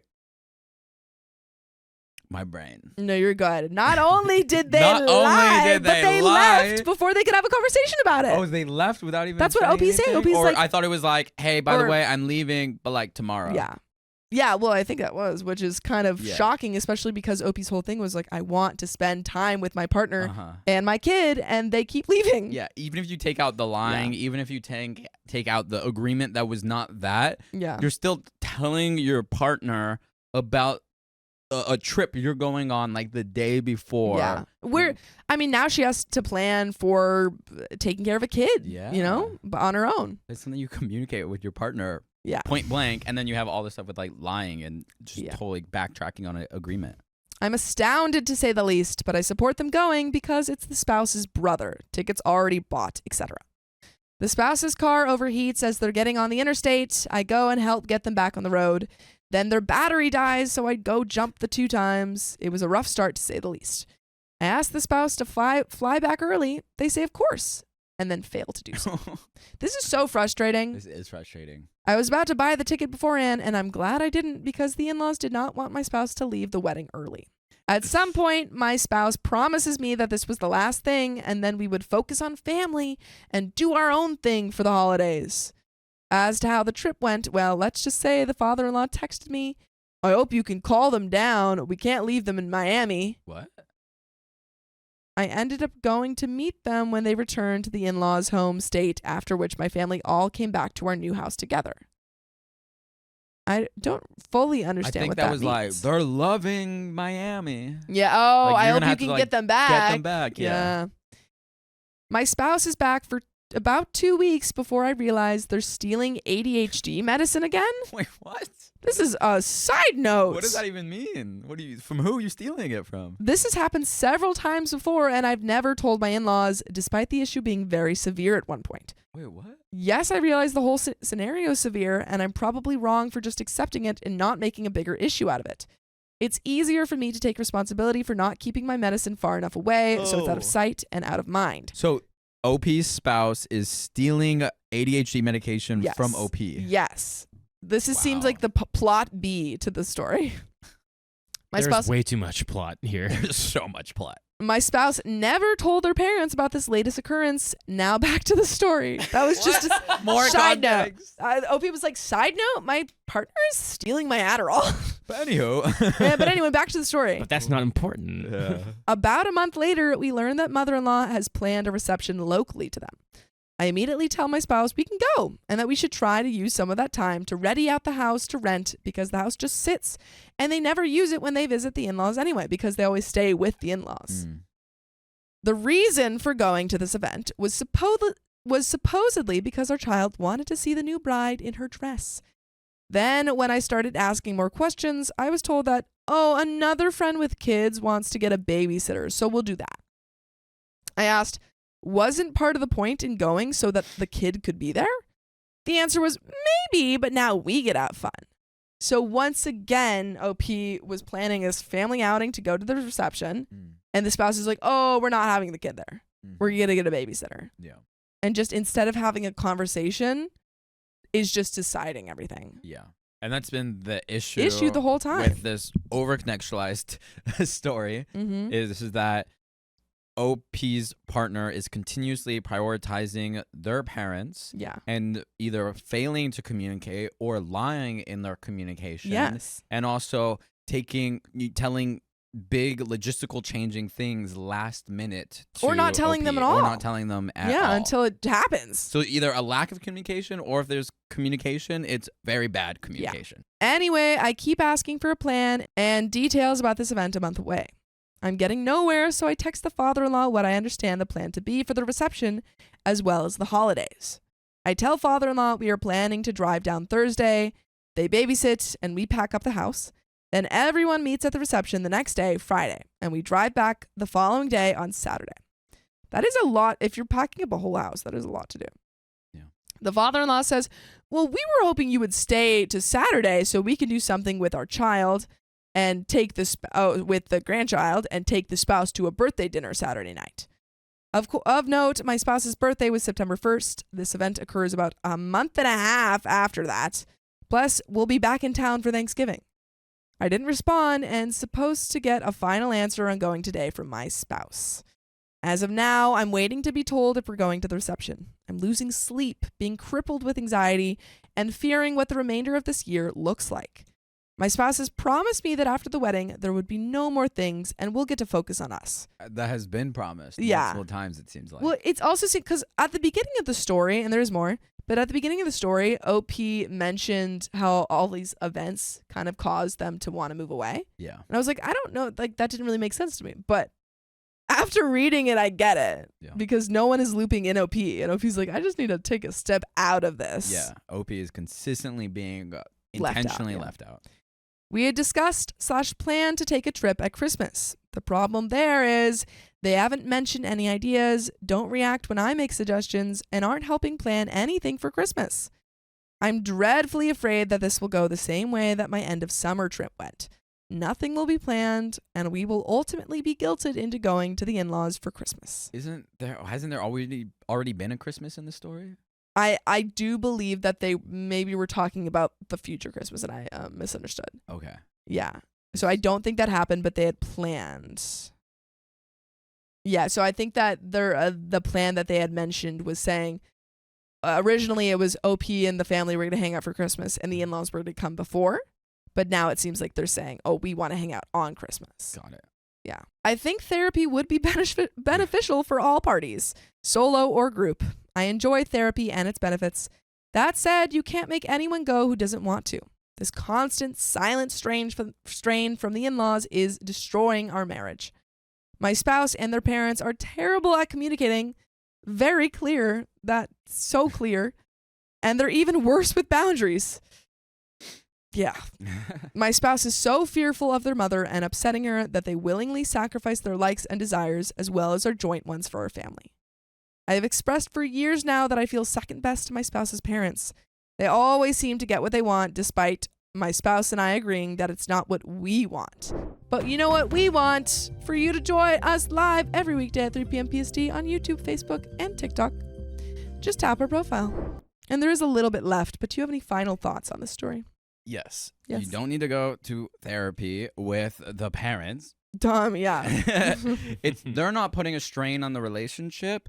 The fact that Your partner is taking you out of essentially so many decisions through either not being open with you, not sharing information, or intentionally holding back information, or intentionally lying and deceiving about information. And essentially, it seems like from our vantage point of the story being told this way, it seems like the number one issue is that your spouse is not communicating. Yes. Or absolutely communicating very poorly. No, and I mean, even OP saying, to your point about like OP saying, oh, this is the parents putting strain. Honestly, they haven't done a lot of crazy stuff. They invited your spouse over to stay with them.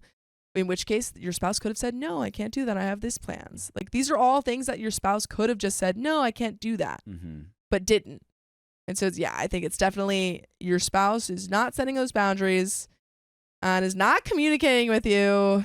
And a lot of people were saying maybe divorce or separation. It kind of already seems like you guys are separated, too.